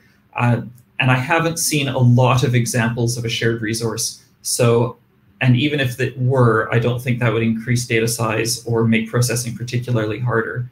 So I think it's probably the right choice to define the flow between these steps as a tree rather than a linear sequence. Next slide, please. So the way that this would be constructed together is that each asset would have a tree that defines the installation process, as I defined above. To reduce the nesting depth in the parser, the tree is encoded as a list. Now, this is important for early verification. It makes it easy for a device to check that it supports each of the processing steps that are defined without actually having to construct the tree or parse down a deep tree. The output identifiers are the index of the processor in the processor list, and the inputs are a map of indices into that processor list. Resources are also encoded as processors, but with no inputs, or rather with inputs that are redefined to either URIs or component identifiers. An asset is designated as something that has a single tree that feeds it, and the output nodes that I had mentioned earlier can be marked as non-overridable. That's where the allow override or allow alias, I forget what I called it, is in the CDDL previously. And again, dependent manifests can override any installation tree, and that's the whole tree that's not marked as non-overridable. Now, this is to address a use case that was brought up in one of the previous meetings, where you have a gateway, for example, which will pre-process a payload for a device. Suppose that the gateway is the termination of the encrypted channel that is needed. Then your gateway can decrypt a payload for you and then send it on. But that needs to be represented to the device in some way. So in this case, it redefines the installation tree, and the device then can pick up the installation tree out of the dependent manifest and still validate the asset out of the canonical manifest. Next slide, please. So how this would work, for a raw binary payload, you would have a component identifier. This is to the explaining how it gets installed. You'd have a component identifier and a resource, and that would be all of it, the whole installation information section. The asset information would be exactly the same. You would have a component identifier, the encoding is raw binary, and what's not listed here, the size and the digest. Next slide, please. Here again, a delta payload. Here we have two different processors. First, there's the one that provides, or sorry, there's the component identifier, of course, then three processors. One that is the delta, which actually unpacks this update, then the resource, which is a list of URIs, and then the resource, which is the component identifier for the existing image. And then in the asset information, we'd again have that component identifier so that the device knows where to store this and can link the asset information with the installation information. The encoding as raw binary, and the input node, I think, shouldn't be there, right? I missed a section I was supposed to delete. My apologies. There's an error in the slide. Please disregard the last bullet point. There would be an additional digest and size in that asset information as well. Next slide, please. Right, so that is the end of the material I've got prepared on the outstanding issues. If there are any questions now, that would be good on the tree structure or any of that. Hannes is coming to the mic. For me, it would be interesting to know whether we sort of made a conclusion on going to the map structure away from the array. That was the first point that Brendan brought up. And the second thing is whether we want to go forward with this sort of processing structure that that Brendan has just presented, because that would be obviously useful in going forward and refining it. We had a longer discussion on the mailing list on those topics. Or if there's a different direction, then probably would be also good to discuss this as we are going to move forward. As we update the this data model document, we also have to then get the corresponding information model document in sync, dealing with some of the conditions and all the asset and the other things. So it needs to line up, otherwise it's very difficult to understand all the whole thing. So the chairs were thinking that the way to go forward here would be to let the authors do one more update and then do a call for adoption. Does anyone think that does anyone have a better idea? Okay, does that work for the author team? That works for me. Okay. Yeah, well, so the map versus array thing, I was thinking that we'd let the authors make an update, tell the list what they did, and then when we do the call for adoption, if everyone thinks it's right, we're okay. If they say it's wrong, we'll hear about it at that point. Does that make sense? And this should only affect the manifest format. The information model should be agnostic for us. Right. Agreed.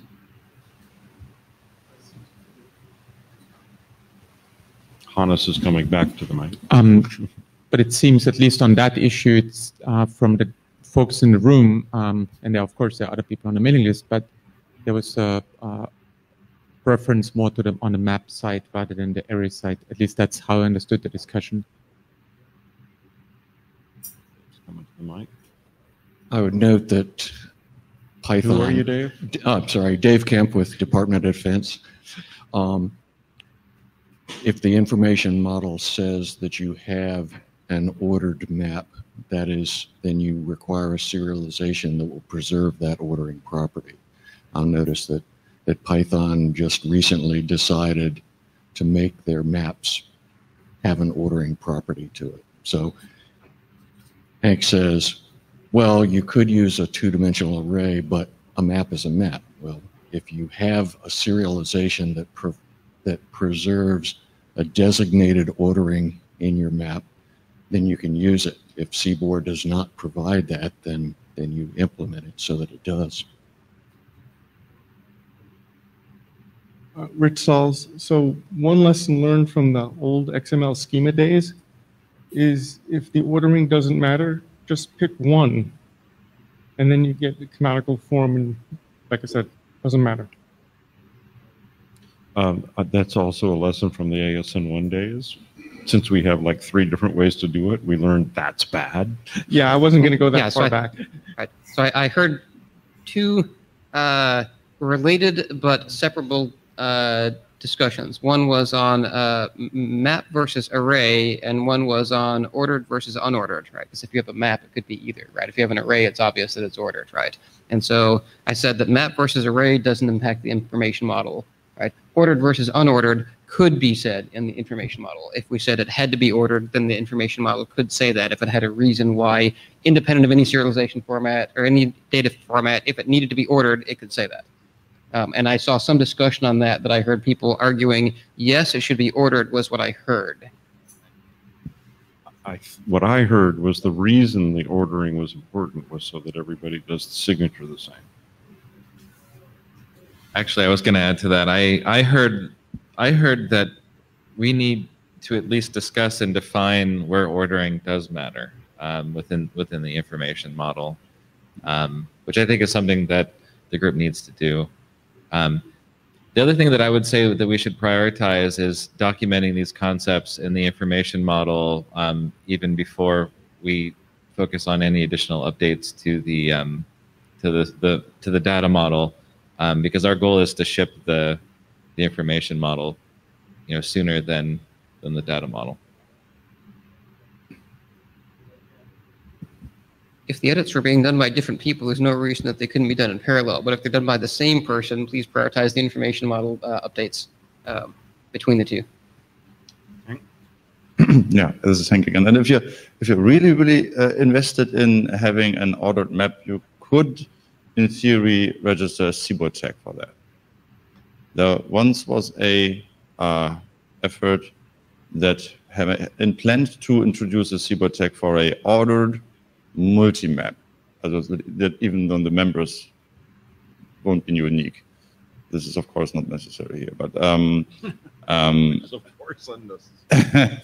So, but in theory, if you're really invested in this, you could attempt to register a tag, a CBORD tag for that, and see how the ISG likes that.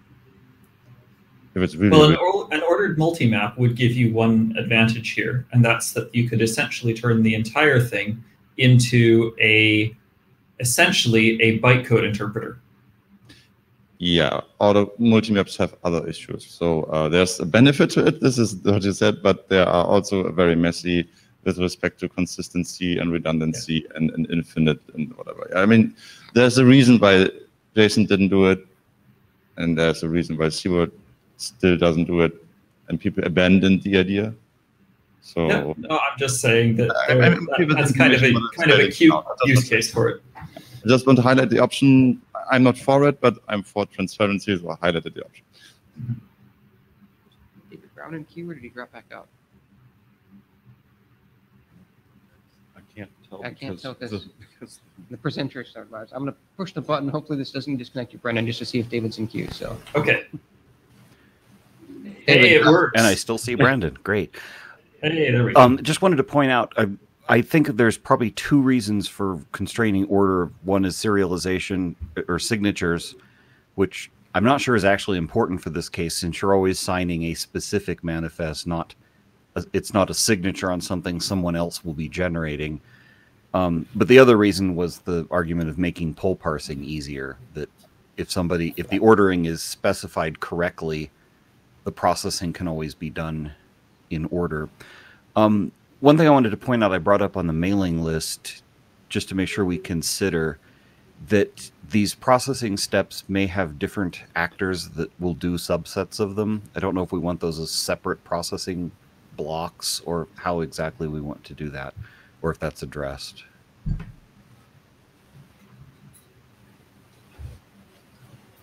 I think the way that this would address it is that each successive actor would define a new process tree, which would define what the recipient of that process tree needed to do.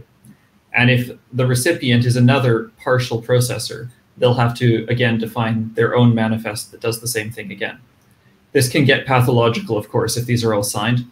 But I guess the question is, how plausible is it that we get multiple levels deep in that kind of a queue? Yeah, I envision maybe 2, not 30. So parsing 30 manifests is probably not a good plan. Parsing 3 might be difficult on a constrained device, but doable. And David's reason for summary of the ordering reason was the one that I had heard that I was referring to. So, all right, go on, Brendan.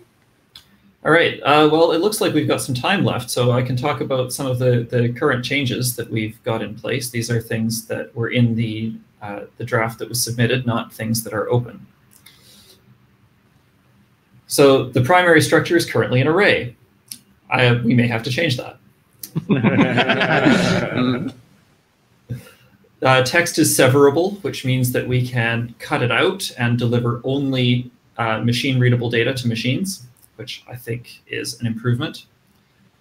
Multiple payloads are allowed, which was one of the requests from various meetings and mailing lists.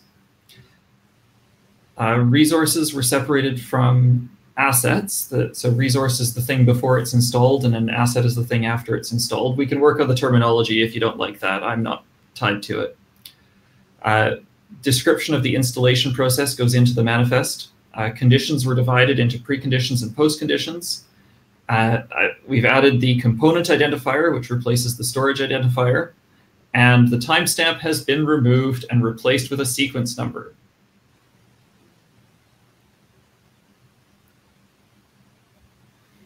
So this is pretty clear that there's still ongoing development. This is still a work in progress. Next slide, please. So severable text. Text is for humans. It's not used by devices to make decisions, or at least that is the guiding principle of the severable text concept. If there is some kind of text that's needed both by humans and devices, this proposal would mean that you'd need to duplicate it. So devices typically don't need to receive text. These are IoT devices, but it's still needed in management systems. Next slide, please. So the way to deal with that is that we divide it into two pieces. First, there is the authenticated manifest, which is the container that has both an authentication, a COSE authentication block in it, be it signature or MAC, and a CBOR text map. Now, inside that text map, there is the map of keys to strings. Next slide, please. David is in queue. Do you want to stop? Oh, yeah, go for it. I just want to point out, when we create this new top-level thing, as well as our lower-level things, are we intending to create a CBOR tag, or to allocate a CBOR tag for those so they can, the type can be identified? Yeah. It would need to be, yes.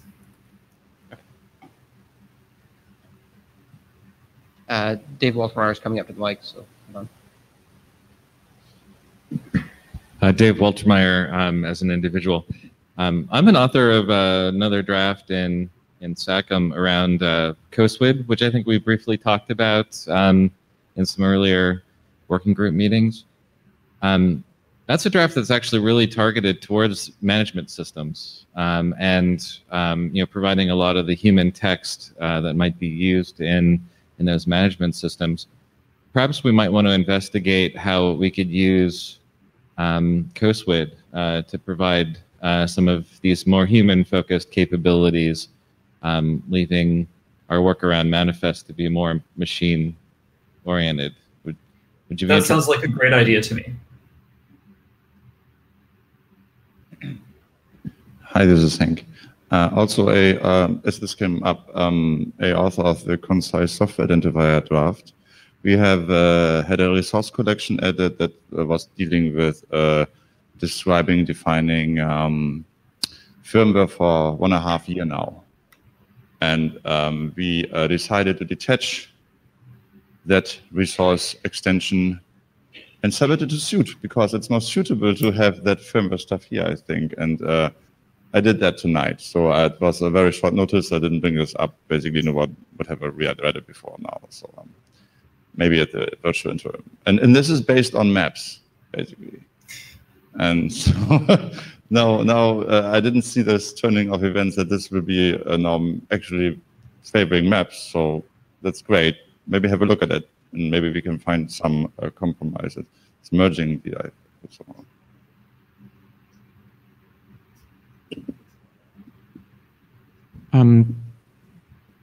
This is Hannes. I was wondering, like, Hank, question to you, like you are co-author of the information model document, so it feels a little bit strange when you suddenly overnight work on some stuff and put it out and then say, oh, maybe we should cooperate when you're actually the co-author. Yeah, that's my problem was there was such a strong disconnect between the data model and things Brandon just explained. I couldn't just use the information model. And also there was a need to do this for SACM because we're SACM on Friday. and we want to move on with CoSWIT, and the firmware, the firmware stuff really was basically holding us back. That was never gone through the last call in any case. We had to cut this out in this iteration, and I had to put it somewhere. And so the most obvious solution was just to cut it out right now and put it here. It's not even adopted. I mean, it's just associated floating around. So it's an individual submission. It's just in this context. And I think I indicated this last two suit sessions also redundantly. So this should not be a surprise that we were cutting that out and bringing that here, because I think I advertised it already last year. I hope everybody somehow got that. If not, I'm very sorry.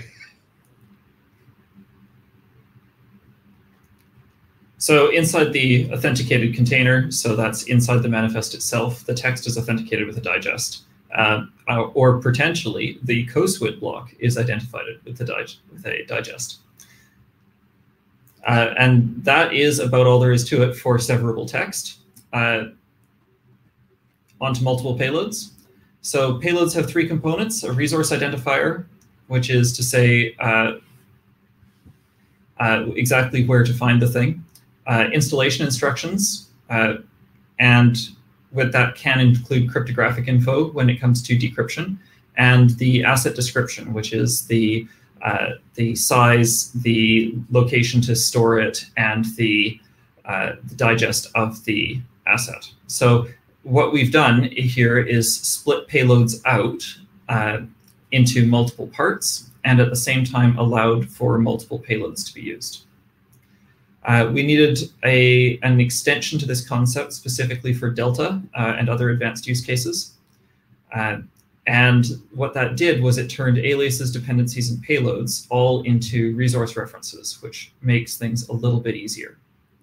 Assets are now separate from their resource identifier so that they can be overridden in dependent manifests. And installation instructions are separate as well. So the resources were separated from assets, which makes all resource separate references effectively the same. There's no need to distinguish between an alias, a dependency, or a payload. Resources define a local or a remote input, either a URI or a local or a remote input in the form of a URI and a digest. Assets define an installed image, which is the size, the digest, and the location. So due to some discussions on the mailing list, particularly with Frank and Ovind, sorry if I pronounced that wrong, from Nordic,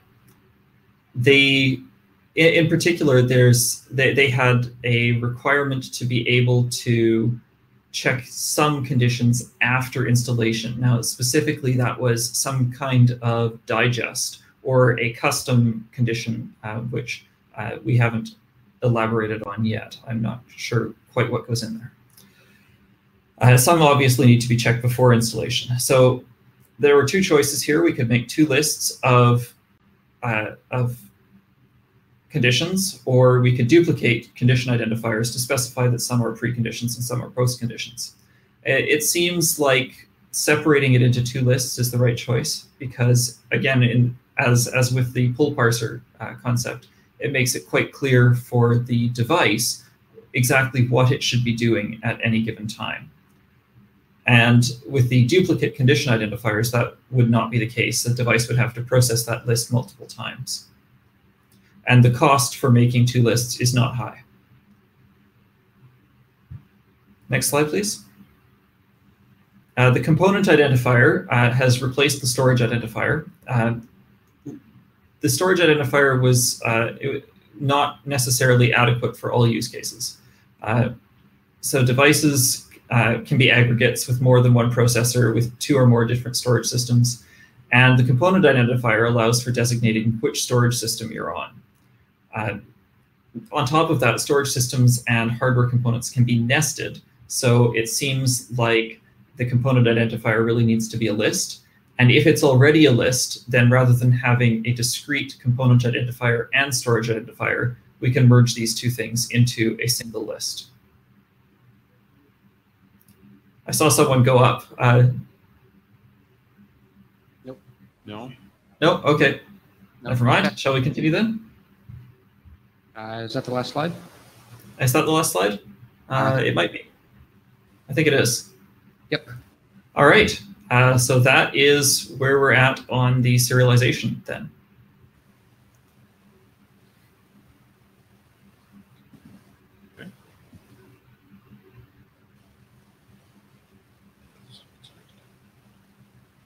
I think chairs wrap up. I think that's the last thing on the agenda. So. All right, thank you, Brennan. Thank you. Dave? You want to do the chair wrap up? We're calling Dave back, who's busy bringing my blue sheets out there. Where are the blue? Did you get all the blue sheets tracked down? Okay, where's the other blue sheet? If you see a blue sheet nearby, point or hold it up. There's one. There should be another blue sheet out there somewhere. Over there. Okay. All right. Anyone need blue sheets? You could pass those around.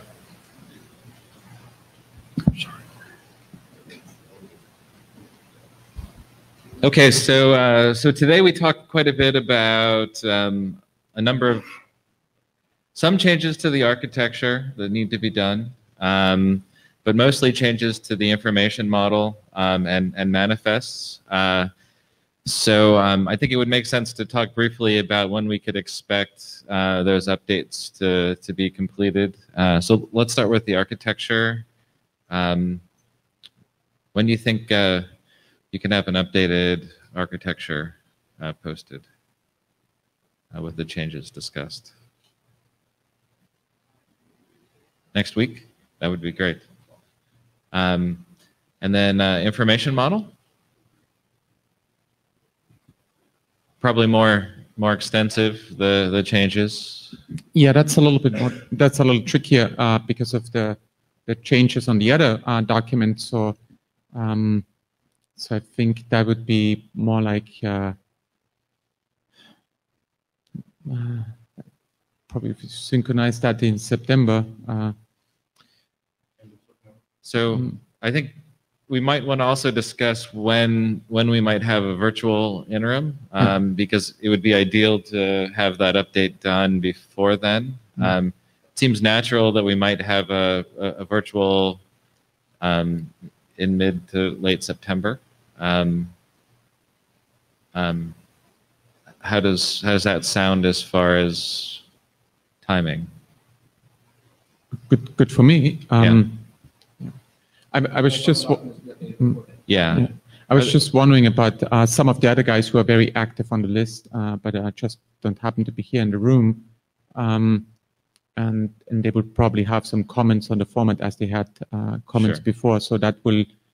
So if we distribute some of the notes that we gathered today and have some time for the entire group to digest those, because some of that is obviously a little detailed. Right. And so if we then pull that stuff together into one or into the document beginning of September, maybe the second week of September, then we could have the interim meeting afterwards. Yeah. So are there any concerns in the room with having a virtual maybe towards the end of September? Sounds like something that we can plan around then. Yep. Data model.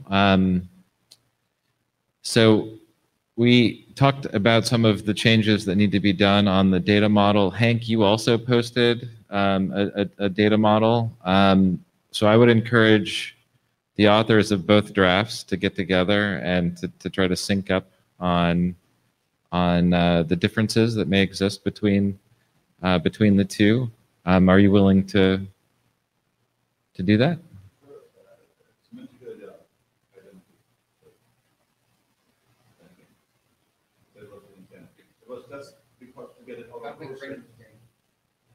Can you go to the mic?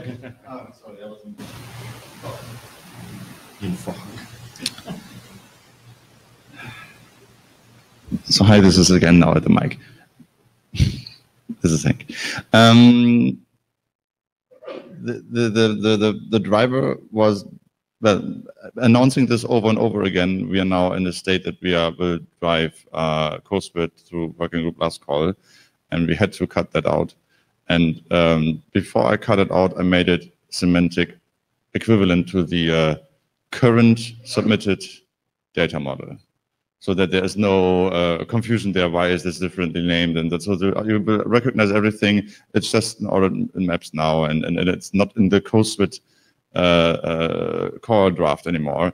It is now again cut out, and this is basically what I announced here twice already. So I hope it's not a big surprise again that I just did that, and it's no problem to consolidate it. I think because it is easy to map. So what you did is, especially if it's maps, right? Yeah. So so is it what you did is you took the information model Brendan presented COP and changed it from array to maps. Is that what you did? No, actually, we had a map structure for firmware in CoSWIT for over 18 months. And we started to align more. The suit formed, and we saw, oh, that's about firmware, that we should maybe wait for them. And then you do the manifest, the data format. And this all took a lot of time. So we aligned with that, but we never aligned with the information model. That's very new. We always aligned with the data model because it was very easy to align with. It was very specific, and also in CBOR, as we are as the CoSWIT. So that's why I did not use the information model to create the or to update the firmware extension, but I used the current data model because it would be easier for people to compare them. Yeah. The current data model that Brendan presented is brand new. It's was published in 2nd of July, and so that's what he presented back then. Now with this, in the meanwhile, we made already some changes. So I don't see if the contribution is should we use maps instead of arrays, and that justifies the publication of the document. That's fine, but I don't understand the relationship then and the working group last call with CoSWIT and so on. It will most likely change again as we are getting the feedback from the guys. The difficulty in this is not the decision about area or maps. I think that the more time went into discussing on how the whole structure looks in the first place, because different people had different use cases, and trying to encapsulate all of those was sort of complicated. Yeah, that's why I used the very fresh one. That's in right now. And the difference between the manifest that is there and will now become a map, as I think, and the one that I submitted is that the one is tailored to be a resource extensions to concise software identifiers. So they are embedded in software SWITs, in CoSWITs. And the manifest cannot be just embedded in CoSWITs. And as I think someone highlighted before, there's a lot of benefit to use CoSWITs because there is this textual representation for humans already that can be detached from the other stuff. And the other semantics, like the supersedes, patches, or obsoletes, other things is also already there, and entities, and I mean, everything about software is already defined. And then we don't have to reinvent that, maybe.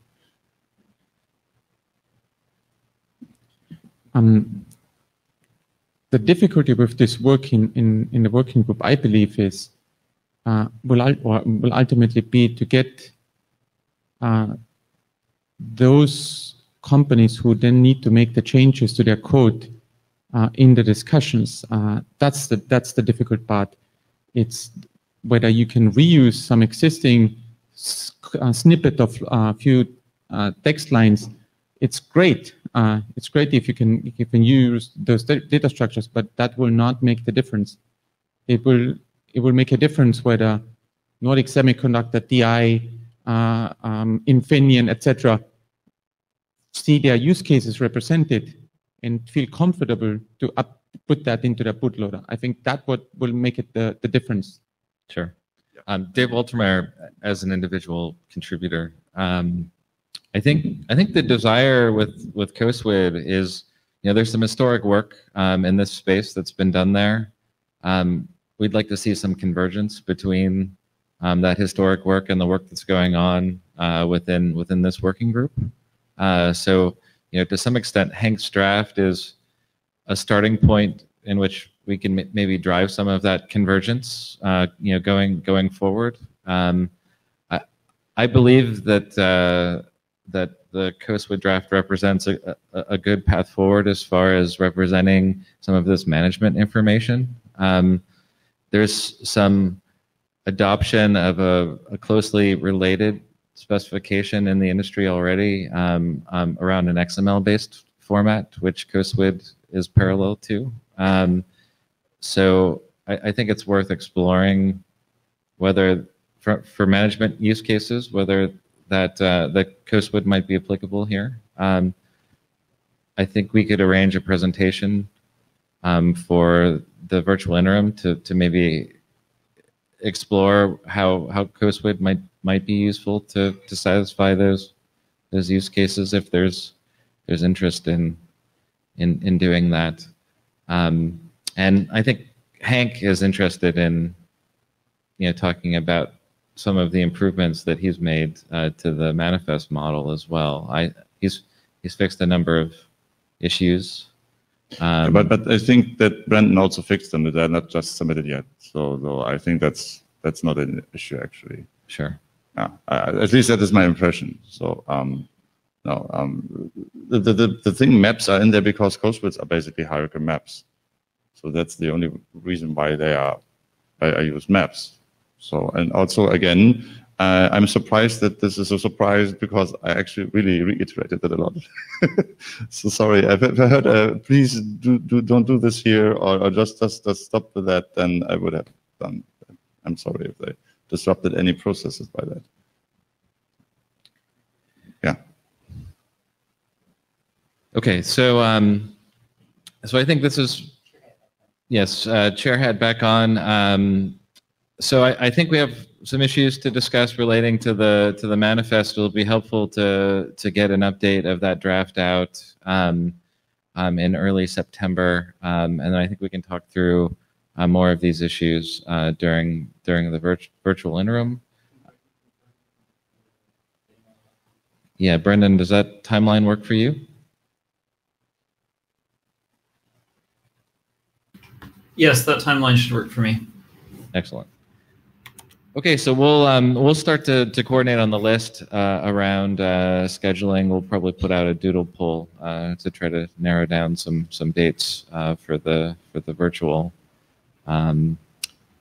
We also have taken an action. We need to add the information model as a milestone. So we'll work with the ADs to get that milestone approved. Is it the architect? I'm sorry, it's the architecture, yes. Any other actions that, okay, so with that, any other comments? We can do open mic for a little while if there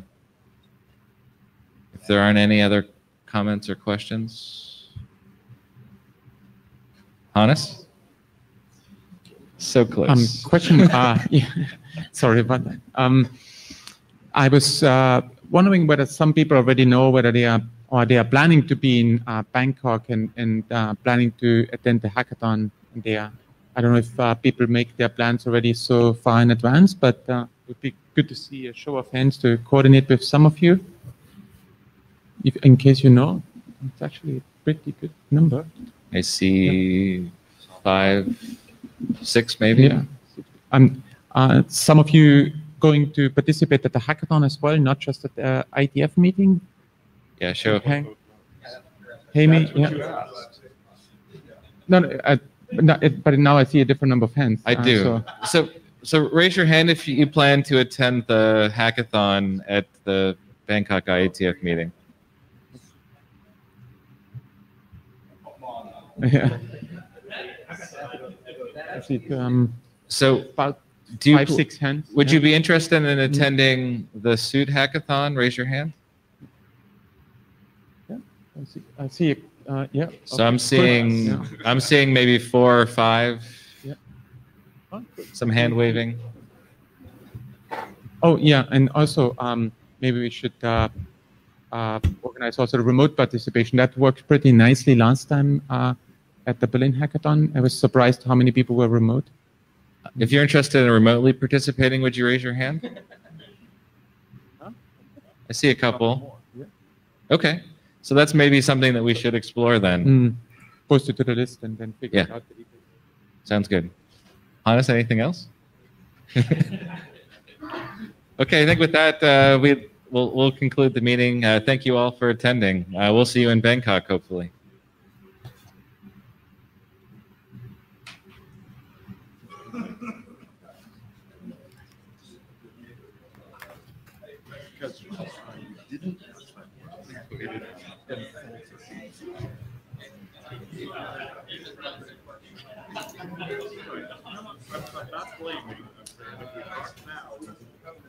I'm going to be on vacation starting on Friday through the following week, so my first availability will be the week after.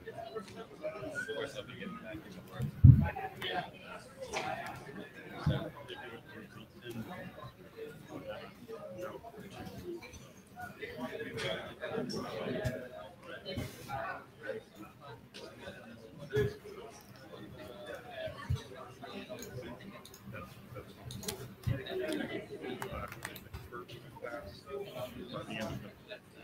And I'm happy to review it from there.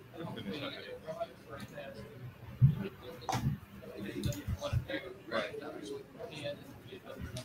Okay. So we should probably make a goal then of having them done within 2.5 weeks of the meeting.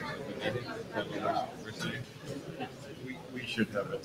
We should have it out to people to review in 2 to 3 weeks for them to even.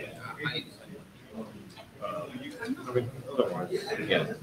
Well, especially given there's a number of actions that need to be addressed. So. Okay. Right. Just want to have the same thing happen. And who's doing the SAG report?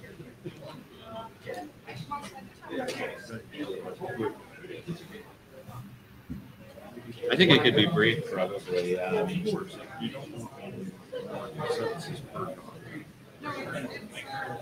I'd be happy to write something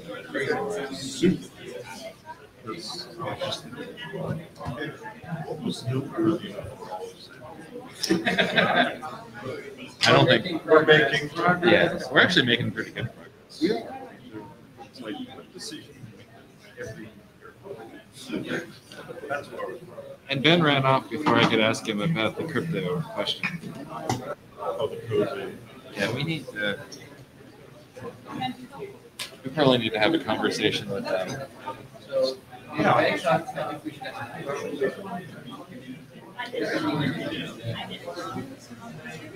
Yeah, although we could have gotten away with an hour and a half. Remember I said let's not cut him off. So the question is, coming out of the Windows, how stable? And we'll have time to